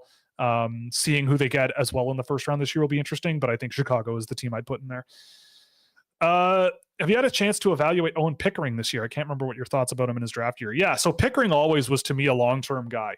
I don't think Pickering has quite developed the possession skill and the confidence that I thought he would develop. Like, he's still a pretty passive player offensively. He's got a lot of skill. I think he's a little bit bigger in terms of his weight, so I think he's a little further along physically. Obviously, I think you would hope so after a couple of years. But for me, Pickering looks like a guy who is coming along slowly, but he was always a long-term project. I thought they drafted him a little bit high, but he was very raw. He had gone through a massive growth spurt over the last couple of years. So he's still, I think you give him a few more years, and I think you'll end up with a solid, offensive defenseman there. But yeah, he's been solid. He's been a good player, really interesting for sure. I'd use the word interesting. And we'll see. But I've only seen him here and there with Swift Current this year when I've caught them over the course of the year, watching other players generally. What would you say is the difference between Liam Greentree and Michael Bronseg-Newgard? Bronseg-Newgard skates a lot better. He gets around the ice a lot better. I think he's smarter off the puck as well. Greentree is a more resilient player, I would say. Like, when you have someone trying to forecheck against him or something, like, he finds ways out of situations a little bit better in transition, especially than Bronseg-Newgard. But for me, I don't think it's particularly close because of how much work I think there needs to be done with Greentree. And I think a lot of that was exposed at the under 18s. For a guy with that much production to be a fourth line guy and really look like he was kind of struggling with the speed of the game there is troubling, but I still love him. I think there's all the tools in the world to become something really interesting. And poor skating players do make good NHL players once in a while. But Michael Bronseg-Newgard, I think it just brings such a good, well-rounded, smart style of play that I just prefer personally. Who would you say has been the most improved players eligible for 2024 in your opinion? Well, Demidov is right up there. He started the year really scary looking, really scary. Who else? Michael Bronseg-Newgard, I think, got better as the year went on, but not as much as Demidov. Yzerman, I think, has improved a lot. Cole Yzerman, I think, has improved quite a bit. Zane Parekh also has improved, but again, not as much as Demidov. But yeah, I'm going up and down my list. Linus Eriksson in Sweden, I think, also would be pretty close. At the beginning of the year, I didn't even have him ranked for a while, and then when he started playing pro hockey and had a few games of reps with Djurgården and then became a mainstay at the top of their lineup, he was a guy who definitely improved a lot. But I would say Demidov pretty easily takes it.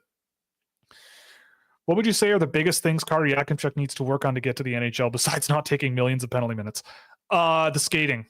His skating, I think, needs work. The mobility backwards, the mobility laterally, it's just not there. That'll help him defensively a lot. He gets pretty poor defensive results from what I've seen. His entry defense is pretty poor. So I think that's the number one thing I would work on with him. His breakout passes are a little sloppy at times. He can not make a good read of the ice and flip pucks to nobody or flip pucks to the opponent without really taking a good look, but you can work on those things. The biggest thing to me are how he plays defensively. And a lot of that comes down to his footwork and how he closes gaps and how he manages opposing rushes. It's just a really long way away for me. Thoughts on Lundell this playoffs? He's looked very good. Excellent. He's been great. I've loved him. He's been, when he was drafted, I thought he was going to be a good third line player, like a really smart possession player who doesn't blow you away, but makes good plays, and that's kind of what he's been doing for Florida this year. And you notice he's making noticeably good plays a lot of the time, especially in the offensive zone, and that's been good to see. Marner seems to be the type of player the Capitals have been searching for, and I wonder if McClellan has the pieces to pull off that kind of trade. I do not know what Washington would offer. What would they do there? Tom Wilson is what people are thinking about for sure. That's not ridiculous. Enough. No, that's but ridiculous. Like with him, like you'd have to. Right. You'd have to take money. Washington has nothing that I want for Marner, frankly. Yeah, like the prospects they've drafted, like there's not a single player on Washington that I'd rather have than Marner. Yeah, like you don't like Connor McMichael isn't going to move the needle enough. Rasmus Sandin back in Toronto. Yeah, at a $4.6 million cap hit. Yeah, exactly. Like Andrew Crystal, I know a lot of people would probably jump to him, but he's like a worse version of Mitch Marner, I would argue. And I feel like in the playoffs, he would disappear in the playoffs if you were concerned about that. Like if you're trading Mitch Marner to get players you're not concerned will, start falling apart a little bit in the playoffs, I wouldn't look at Andrew Crystal. They don't have a bunch of stuff that I would look at. I'm just going to say this now. I understand why people are frustrated with Mitch Marner. I'm frustrated with Mitch Marner. Okay? But that guy is so good. He is such a good player. And you'd miss him. All he needs is a system shakeup. If he can be himself in a system that's a lot more fast-paced, he gets to be that pull guy instead of like in a system that's push, push, push. Yeah. I think he could be way more effective and a way better playoff performer because you can't. The Leafs have tried to build a style that is Mitch Marner, I feel like. Yeah. Like their style is Mitch Marner. But Mitch Marner doesn't work as a style. I think as a weapon within a system that's more fast-paced, I think that would be awesome. Like, not that I'm saying he's on the level of Kucherov, but it's like Kucherov's amazing because he plays with Braden Point, the guys who go fast and create a lot of space for him. And then Kucherov is just excellent at utilizing that space to do wizardry. Get Marner into a system where he is the slower guy with a bunch of fast dudes around him. Like, I like that they played him with Max Domi. Wasn't a big fan that they played him with Tyler Bertuzzi because that's too slow of a guy. You need two faster players than Mitch Marner when he's playing with guys. Like, sure, Austin Matthews, but like he's not a super burn heavy guy in my opinion. Like I feel like William Nylander would play really well with Mitch Marner, which I know is like loading it up a lot, but you just don't play Matthews there. I just think both of those guys need the puck a lot, and I get the feeling that you need true. Like if Tyler Bertuzzi were faster, that's the type of player, right? Like, or like Nick Robertson and Max Domi with Mitch Marner would be a way better combination. I would give that a go. And I think I agree with you in general. Like, we didn't really talk about it, but Sheldon Keefe's obviously been fired, and that was to me a no-brainer at this point. And I'm of the belief that if you're Toronto, I know it sounds dumb, but I think the Toronto Maple Leafs, regardless of what happens, are worse without Mitch Marner than they are with him. And again, we've literally seen it happen. And you've seen Mitch Marner perform well in the playoffs. It has happened. Like some of the plays he made that actually worked this year were outstanding. And when he was really turning it on towards the end of the series, he was great. But it's getting him to that point. It's I think he's a guy who might need a bit of a firmer hand, and a guy who is like, you're an adult now. Like, we got to start playing big boy hockey, and like, we got to get you moving, because the game's not going to come to you. He's a player who loves to have the game come to him, and he adapts to it really well and just makes good plays, like high end plays. I just think if Toronto moves him, you're going to miss him, and he's going to go somewhere else, score a bunch of points. And in 4 years, win a Stanley Cup. And in 4 years, I think people are going to go, remember when the Leafs traded Mitch Marner because everybody was mad? Like, I get it. I get why. But I would want to see what this team looks like under a coach that hasn't been, to me, very player-oriented and very sort of like hands-off in a lot of ways, and very sort of let's have our system, let's have our structure, and let's stick to it. But, our guys can have the freedom to, I don't know. I don't know what else I don't know what other explanation it would be if you're, again, I hate that clip, but if you're going in front of the group in a game 7 before after your 7th straight year of being put against the wall and going, let's go out there and have fun, right? Like if that's the attitude in the room, It's more I'd be the curious. relax and have fun. Yeah.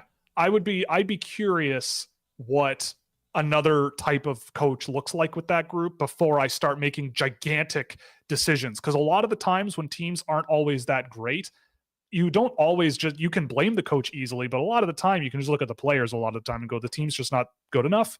And I feel like if you do that with Mitch Marner, it's going to have a huge impact. And again, the original question, Washington, I just don't think has the pieces. Like the only way I see it happening is if Washington just drains themselves of all their draft picks, and then Toronto flips those draft picks for other stuff. Yeah, that's the and only way I can and make they give the sense. Leafs Tom Wilson because that's what. Sure, but like, why? You have Max Domi. If you bring back Bertuzzi, which I don't think they will because they have other needs. Like you don't need all those guys. You only need one. You need one poop disturber. Okay, and that's, Wilson, that's all you need. Wilson is also 30 years old and starting an extension next year that runs until 2031 at $6.5 million. Thank you. So are you moving out? Are you having the salary cap of Mitch Marner to get Tom Wilson on the roster until he's, let's see, 37 years old? Please no. Please if no. they do that, that's Toronto Maple Leafs from 1993 crap. Or not even 1993, like 1997. Like that just does not make any sense, and it would be crazy. So we can stop that anyway, and we can move on. Yeah. Also, just quickly, appreciate the video that Sheldon put out. I think he's gonna succeed somewhere else. I just think this is a big learning experience for him, and good luck to him because there are so many openings. He did it honestly. He did a great job for the most part. Like playoff success wasn't there, but I think he's got a lot of potential to grow as a coach. He's only 43. Yeah. He's only 43 years old. All right, that's insane, and he's had the biggest gig you can have in this league, realistically. And I think he can go to a market where there's going to be less pressure, and he can be better and learn from his experiences. Because we were talking about it, Will. We think tactically he's a really good coach. It's just about coming up with I think a faster system would be better because everything he's done has worked at every level up until this point. Yeah. So we'll see what happens, but I like his future. Yeah, like a team like Winnipeg came to mind immediately for him, where they've got a lot of offensive tools. They have a lot of offensive players. Rick Bowness seemed to kind of want them to play that way. They certainly relinquished a lot of defensive opportunities to Hellebuck. I don't know. That's just the first team that popped into my head, but there's no shortage of teams that need a coach. New Jersey. It looks like New Jersey. I honestly think New Jersey also would be makes perfect. a lot of sense. Yeah, and it looks like New Jersey is going to happen from what I've seen. Especially because they're a faster style pace team. I think he can get the system down better. That's the thing that the Leafs, or like defensively, that's the thing he really did with the Leafs in the earlier years. Like when he first came in, they were much better defensively. 2021, that team was a god squad defensively until they weren't, but they really were. Well, they had Jake Muzzin too, right? But we're gonna move on from here. But I think he's a really good coach that will work somewhere else. There's no possible way you can put reins on Jack Hughes, right? Like there's just no way. He's just going to be Jack Hughes, and you got to work around it. I know it's early, but it just seemed like 2025 guys are more fun to watch than 2024. Yeah, I would agree with that. I've had a lot of fun watching the 2025 guys. There's a lot of 07s that I think have performed really well. There's a lot of late birthday 06s that have been obviously very, very good at the World Under 18s. So yeah, I think there's going to be a bit more to like in 2025, but that doesn't mean that 2024's draft is bad, quote unquote. Cons of Zane Parek's game. I haven't seen him in a while, so I'll put that out there. But to me, Parek's weakness really is how much is he going to get in terms of opportunities to play his style of game. He is a pretty lackadaisical, mobility reliant defender. Like he really relies on using his feet to get to pucks first, because close quarters defending and on the rush defending, to me, guys can get through him way too easily. He's a decent stick checker, can give him that, but that's only one part of the defending game. I don't see a whole lot of pace and deception out of him. He's a lower pace guy who loves to create through his passing, and that's fine. The guy that he kind of reminds me of a little bit is John Klingberg. I've said this a few times, but that's kind of the player that he reminds me of. Maybe if you're unbelievably optimistic, he has that Roman Josi style give me the puck, I'm going to go to the net and I'm going to do things myself in the offensive zone style of play. But I don't really see that out of Parekh a whole lot. It's more very pass first, and he's got a great shot. Can't argue that. And he uses it a lot from all over the ice. But to me, it's similar to like the cons of any sort of lower pace offensive defenseman who, does a lot of things really nicely, but when push comes to shove, there's issues. Do you believe in the hype behind Beckett Seneca that's seeing him rise to the top 15? Again, it's about his projection, which I always am a little bit more hesitant about with regards, like I think about it like hedging my bet, right? Like I don't want to bet on an unknown, right? Like you may think that he'll develop to a certain point, but again, like you have to be aware of what you're leaving on the board and what they will develop into themselves, right? Like I see the case for Beckett Seneca pretty high. I have him in my first round. I like him. He's had some high end moments, but then he kind of just disappears in a game. He kind of comes and goes. He's like a ferret, like he just pops his head up and disappears. He's like a groundhog, right? Like he'll do that right now. Does that change? Sure. But there have been players before where it's like, yeah, they kind of disappear for a while, but when they show up, they really, really show up. Like a guy like Noel Gunler comes to mind. There might be different circumstances there, but I still look at Seneca and go, that's a little high for me, but I mean, the draft past 10, 12 is like completely wide open to me. And I feel like he could be in that group. I just wouldn't be I wouldn't be pounding the table for him that high, but I get it. He had a growth spurt. Maybe he grows into that a little more. He makes good plays. He's a guy who you think you got him pinned along the boards. He finds a way to make a play. He's just one of those guys, and those guys can work in the NHL. Oh my goodness. Rank 2015 to 2024, the first overall picks as they were as prospects. I'm not doing that. I can't do that off the top of my head right now. AJ, what do I do here? Do we just keep moving? Yeah, I don't know. Yeah, I think that's a tough one. That's tough. I mean, Connor McDavid's probably number one, but yes, yeah. Also, we're talking like is 2023, sorry, or 2024? Yeah, 2024. Like some of these guys aren't even 20 yet. Like it's just gonna be it's just gonna be a bunch of 2020 a bunch of 2015 players, and then we'll finally get into 2024. Only the first overall picks, right? Like so it'd be. We did this. Yeah. Did we? Yeah, we did this probably. already. Yeah, we probably have. People ask it like once every 2 weeks. It feels like. Yeah, no, we did. We did one from 2013. We did one from 2013 to.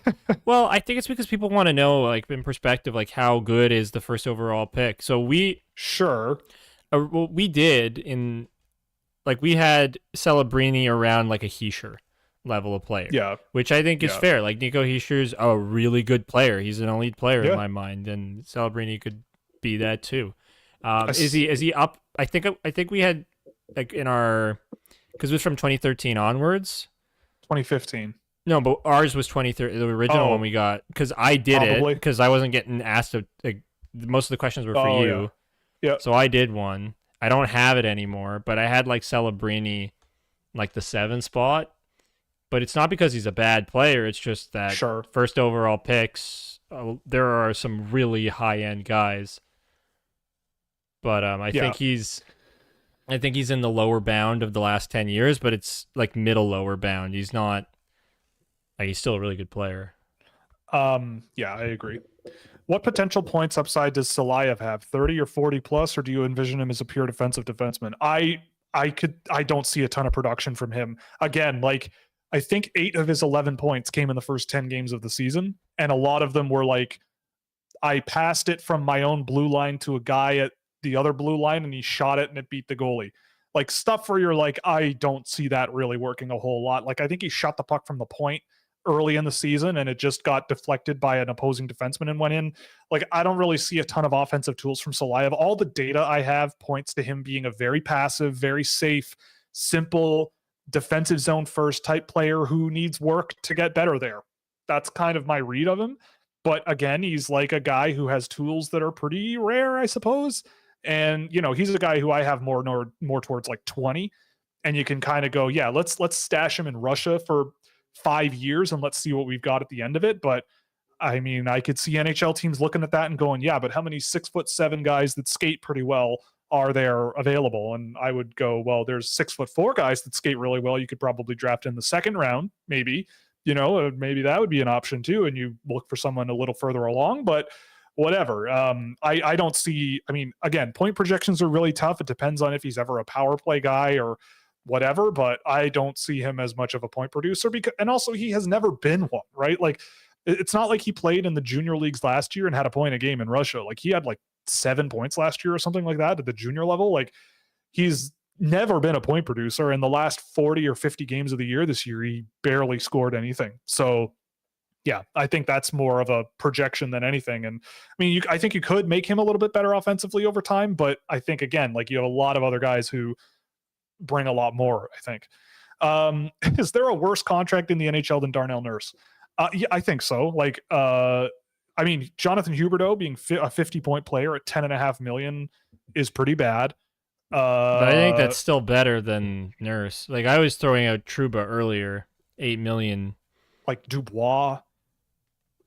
It's probably a defense. Like Seth Jones Jeff is Skinner? also in that. No, but Jeff Skinner is at least productive. Like this, the other.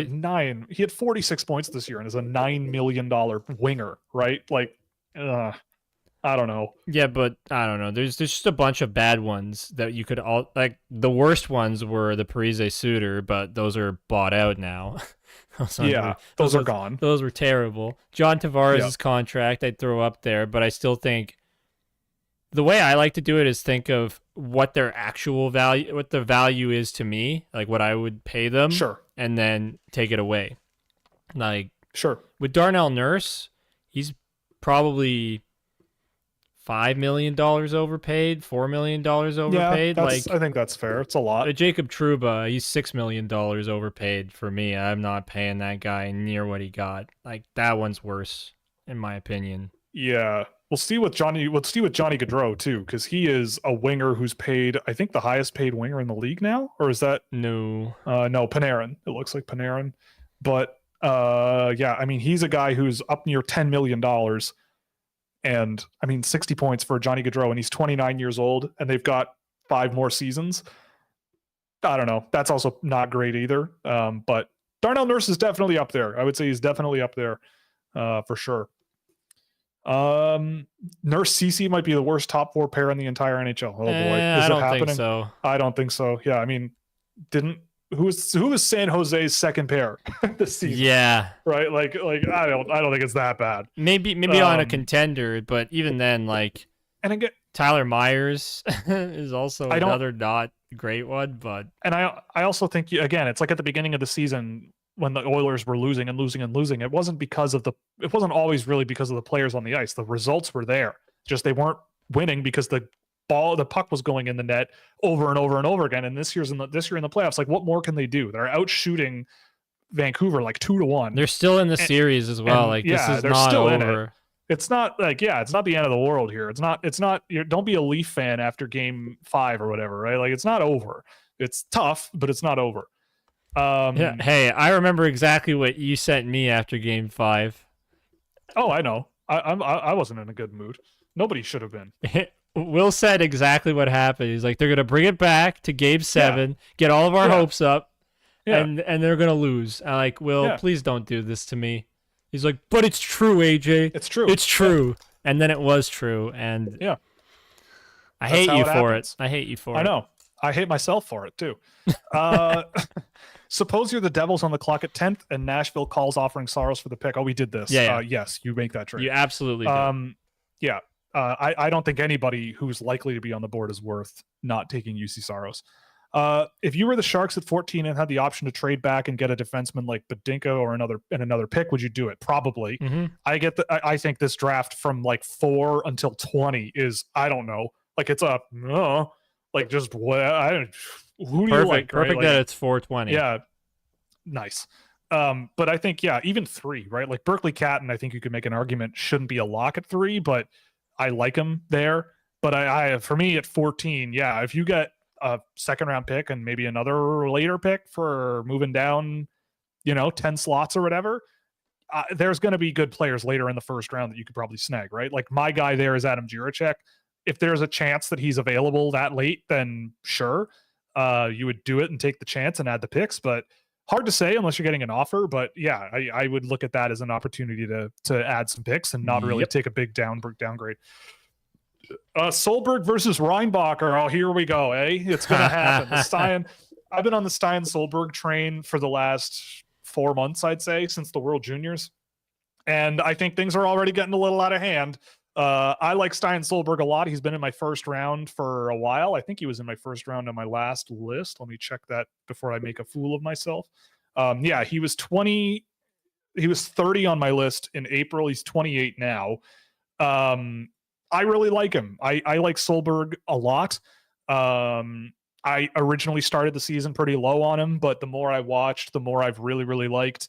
But again, it's the same thing with Reinbacher. Like I had Reinbacher in my early 20s and he went 5th. And I'm going, okay, I don't dislike David Reinbacher. I think he's a good player. Like I think he's a solid player with a great shot, great, there's a lot of good stuff going on there. But at 5 is nuts. So with Stein Solberg, it's very similar. It's like, I really like him. And I feel like he could be a really solid NHL defenseman. Like, nothing spectacular, but good. And good in a way that works in the NHL, which is good. Fine. But again, like if he goes 5th or 6th, I'm like, all right, you're gonna get a solid player here, right? Like Reinbacher, you're gonna probably get a solid defenseman out of him. But like 5 or 6 or 7 or whatever, like I don't know. Like okay, well, let's see how this goes. For me, I liked Reinbacher more because I think he just had better transition tools offensively than Solberg. I think he has some trouble seeing the ice and making lanes, passing lanes and everything. Like his footwork offensively is a little bit questionable in transition, but the shot's really good with him. Same thing with Reinbacher. He's a more physical player than Reinbacher who wins more battles, but that's hard to say because Solberg also plays in Norway, which is a very different league from Reinbacher playing in the Swiss top division. So yeah, I lean Reinbacher there for me, but Solberg is also a bit of a different brand of player who, to me, Solberg kind of reminds me of Radko Gudas. Like that's the type of player you're dealing with, where it's like he'll be a solid defender, could play 1,000 games in the NHL, maybe score 200 points in 1,000 games, 250 points, and be a pain in the behind for everyone he plays against forever. You hate him unless you have him. That's the type of player he could be. Would you take Radko Gudas 5th overall in a draft? Probably not, right? Hell no. So not taking that Garden Gnome 5th overall. We shall see what happens in the actual draft. But it seems like Solberg's having a bit of a party for himself with the Norwegian team, who have been a lot of fun to watch this season at the World Championships, not going to lie.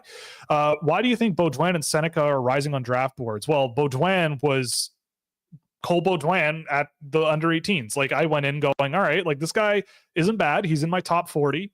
I like that he's a projectable player. He could be a third line energy guy on any team in the league. Like he has that, I don't know, AJ, you might have a better idea of who I'm talking about, but like a good up and down speed, up the ice, physical, resilient. He can fight. Mm-hmm. He plays that really basic but effective style of play on the wing and up the middle of the ice. Sounds like Trent Frederick, but not as speedy. Yeah, sure. I could see that. And he was pretty good at the U18s doing that. So I think people seeing that now are going, okay, like, yeah, maybe this guy is worth taking a chance on and just putting in an NHL lineup down the lineup and seeing what happens. Seneca, I'm not sure exactly why. I don't know why it's all of a sudden happening. And I don't know exactly why he's so high on people's lists all of a sudden. I don't think anything's really changed. But I don't know. He did have a better back half, I think, than he did first half. And I think his playoff has been really strong. I think also there is a bit of a bias with people when you get to, again, it's recency bias, right? Like if a bunch of players, like there's a bunch of players whose seasons are over. So I'd be very curious to see the ones who have played past the point where players start to not play anymore, if those guys are the guys that start moving up draft boards, right? I think another thing too is we have to see how the combine goes. I think the combine does make a big difference for a lot of teams and people, because that's when you interview a bunch of them back to back to back. You really get a feel for them as a player, and it's not just the physical testing. I mean, like interacting with players, I think makes a big difference for teams as well. I'd like to see the Wings take a speedy winger with high offensive upside at 15. To me, that would be Teddy Stiga if he's there. Trevor Connolly maybe makes sense. Teddy Stiga is the guy though there for me if he's available. That'd be pretty easy call for me, and I think the Red Wings fans would love a guy like that. Do you have tickets booked for the draft in Vegas? No, I don't think tickets are available. I'm also going to try to get in without having to need tickets. I'm trying, but I don't know if I'm going to get there. Either way, I'm ready to go. I have everything but the tickets for the draft, and I'll be in Vegas for the draft, so that'll be fun. So yeah, live stream from outside the Sphere. Yeah, pretty much. If I can't get in, I'll do the Eric Andre meme at the door of the Sphere of let me in, and then we'll do a stream from there. If you had the power, how many teams in the CHL would you have? 60 across 3 leagues is too spread out, which means we have too many haves and have-nots. Yeah, I agree. The problem with that is that there's the travel costs would be ridiculous. To me, I think you have it. I think you take 60 teams and just delete half of them. Like a lot of them are in very small towns that are always struggling. Players often don't want to play for a lot of these teams, and it just keeps them in the basement. And it's really hard to dig yourselves out of it. Even the teams that try, like Niagara, still can't seem to figure out how to have a stable ownership situation and a stable management situation that seems to make the right moves a lot of the time. So to me, I think you cut it in half for me. I don't know exactly what teams you get rid of, but 60 teams in one country in one junior level is way too many. But there's nothing more Canadian than trying to make everybody happy, and in doing so, making nobody happy. Any goalies you like this draft or no? I think this is a good year to like take late mid-round swings on goalies and seeing what happens. I like Emil Vinny. I think Evan Gardner would be a good bet in the mid rounds. People are talking about Carter George a lot, but I'm not totally sold on him.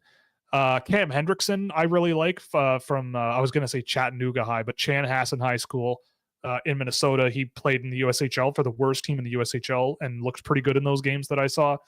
Teddy Munther's been good with Djurgården in Sweden. There's a few goalies that when I've dipped my toe into the goalie world, I've liked them.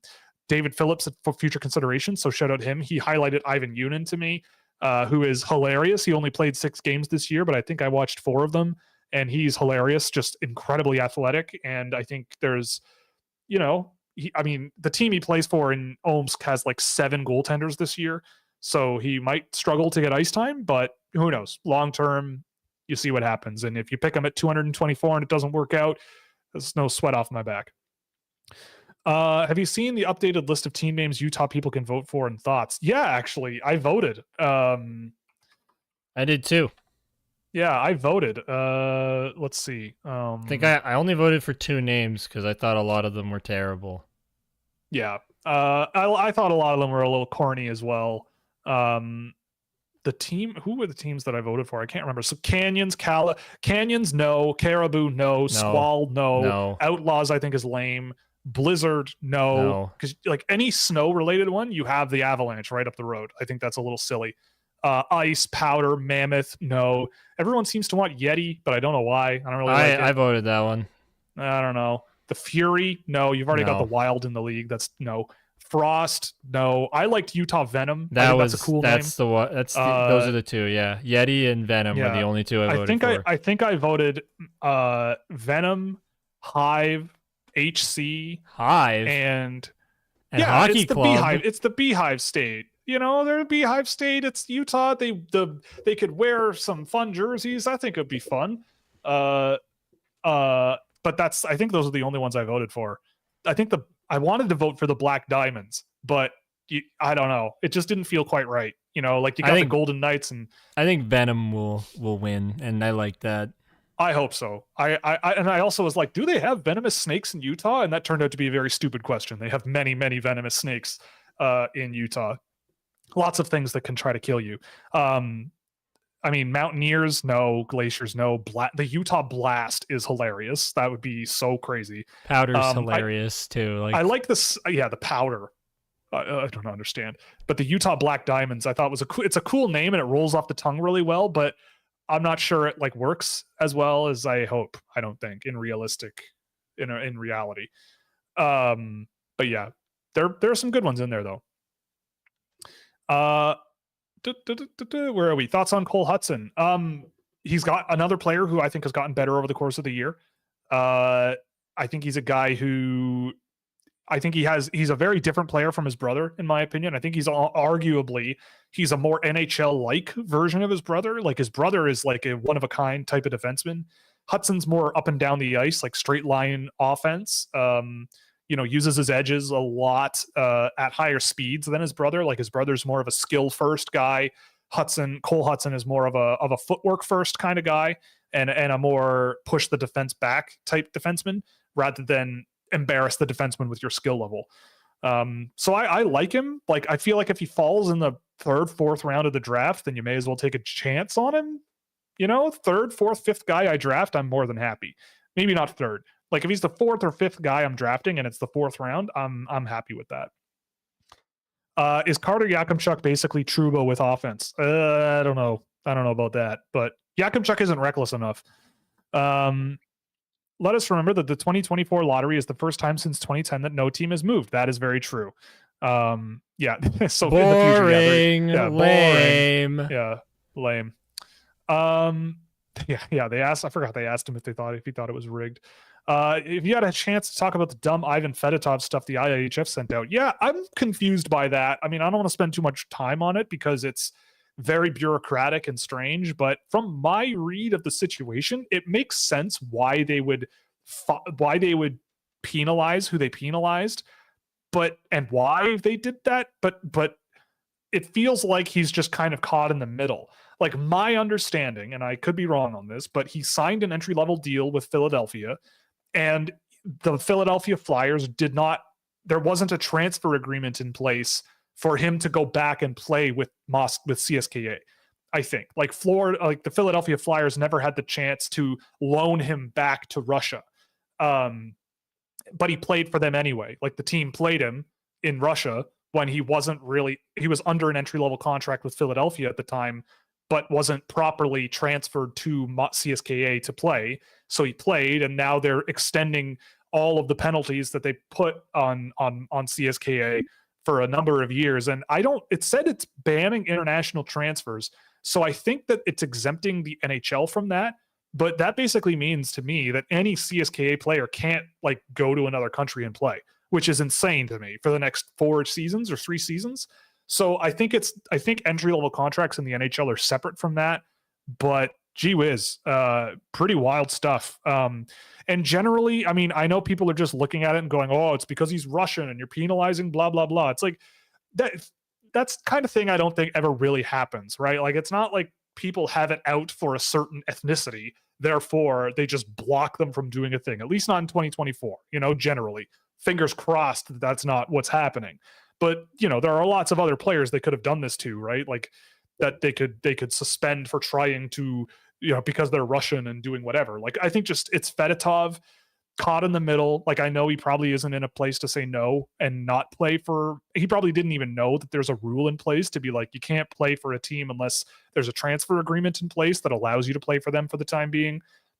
I don't know. It just seems like his team screwed him over on the way out as a final thank you.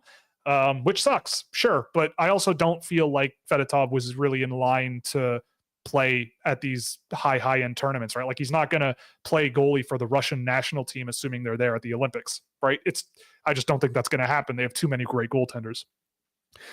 If you could take control of an NHL franchise now for the next 10 years, which are you taking? Chicago. Toronto Maple Leafs.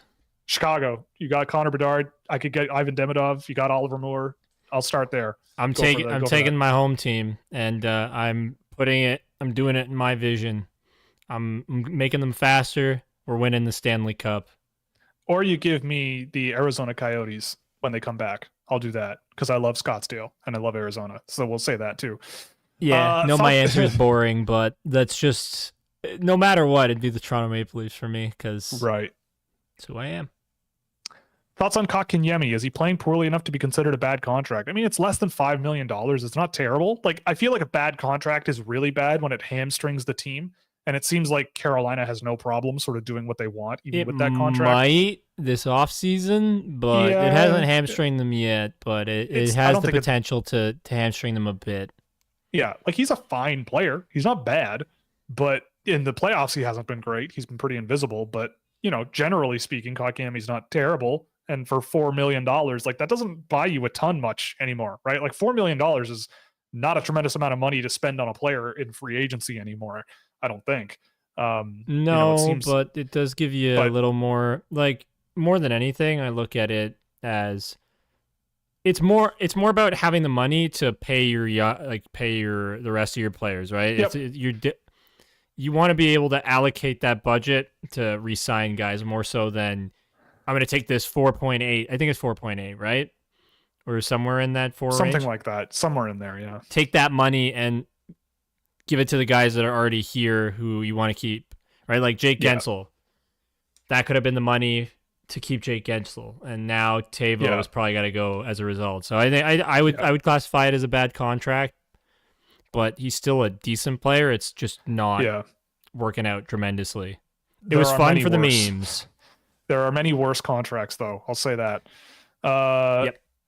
Okay, let's fire through the rest of these and go home. What are your top 5 goalie? We did goalies earlier. I don't know top 5. I just throw darts at the wall later in the draft, and when I hope you get Igor Shesterkin. Yeah, hope you get something. Well, you just draft the guys that stop pucks. That's my strategy. That are Russian. Draft the guys who stop pucks and look athletic, and go from there.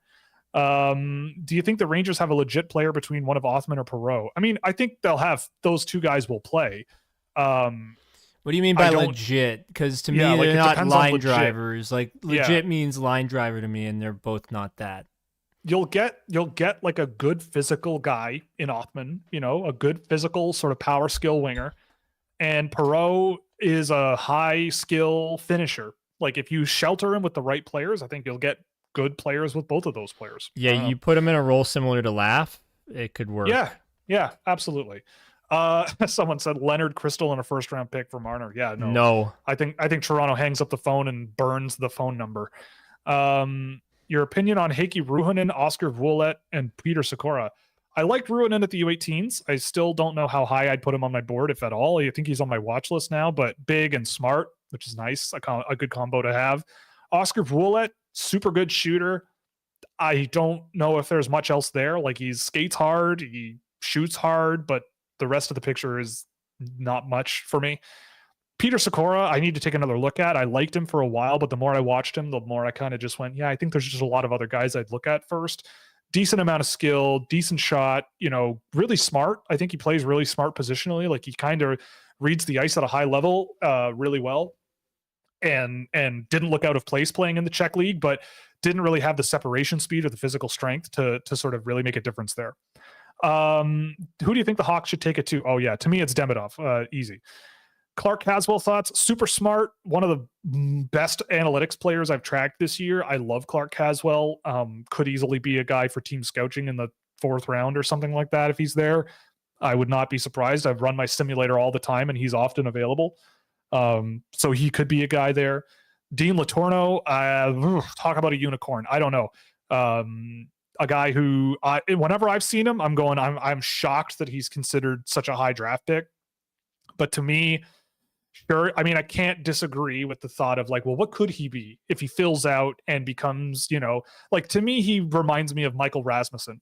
Like that's the type of player he reminds me of, where it's like at the junior lowest levels, he can score goals. You can find a way where he scores goals and is a really good player around the net. But in the NHL, that's a totally different story, and it might take quite a while to get to that point with Letourneau. Maybe I'm wrong, but I also like Canadian high school his competition level is just really, really low, especially for a guy that big and that strong. I would have loved to see him in the USHL down the stretch for sure. Because when I watched him there, I thought he was a good puck touch guy, went to scoring areas and shot the puck well, which, that to me reminds me of a Michael Rasmussen. EJ Emery thoughts? Maybe a minutes eater next level. Like he's a good skater. He's big. He's beefy. He can be a decent defensive player. Sure, could be down the lineup. Will TJ Ginla be available for the Flames, or is he going earlier? It's possible. Yeah, I mean, it's possible. That'd be 9th overall. I had him going to Montreal in the mock draft thing I threw together earlier in the show. So maybe that's what happens and they don't get the chance, but it'd be a fun story if he ended up in Calgary. It'd be a fun story. Again, like Iginla, I'm a little lower on him than I think a lot of people, but he'd be a good player there. I think it would make a lot of sense. So yeah, I think that would make sense. AJ, any final thoughts before we do our little ad read and then take off for the rest of the day, or what? My final thoughts come after your ad read, don't they? I don't know. Maybe you have thoughts about Joshua Waugh for Marner Matthews and a first-round pick. I think that's a good deal. Get out of here. Anyway, thank you for joining us. Sorry. You were going to I'll gouge my eyes out if that happens. I think if that happens, the universe is coming to an end and the Leafs just want to make one last bit of news before everything disappears into the ether, into the quantum foam. Anyway, thank you for joining us. This was a lot of fun. We're brought to you, of course, by Fanatics. You can use our affiliate link code in the description or scan the QR code in the window to provide a small kickback to the show on everything you buy in the store. We're also brought to you by Puck Preps Hockey to get all your NCAA and CHL entry draft prospect needs. Some great coverage coming out from the WHL draft from Mr. Joel Henderson. Always a hoot. We're also brought to you by Fractal Hockey Consulting, which is my business for hand-tracked player analysis and recruitment packages to get you work in the NCAA, Europe, and beyond for both hockey operations and business needs. And of course, Scouching.ca. With a Scouching.ca subscription, you can get exclusive access to data tools, providing tons of insight into the NHL draft, players making their way into the NHL. There's some exclusive content coming for subscribers this week sometime, once I get the time to put that out. So stay tuned for that stuff. There's some interesting stuff coming out in that. And then there will be a lot of subscriber-only stuff once the playoffs end from there until the draft. So stay tuned for that. And thank you very much for joining us. And AJ, take it away, my friend. Go Leafs for Cup 2025. Absolutely. We'll say PWHL Toronto for the championship there. I can't remember. Oh my God, I'm such a bad fan. Forget what the championship is called. The Walter Cup. Okay, so we'll go for the Walter Cup in Toronto here. We'll stand the Toronto PWHL team and 2024 champions. Let's go. Take care. Godspeed. Godspeed.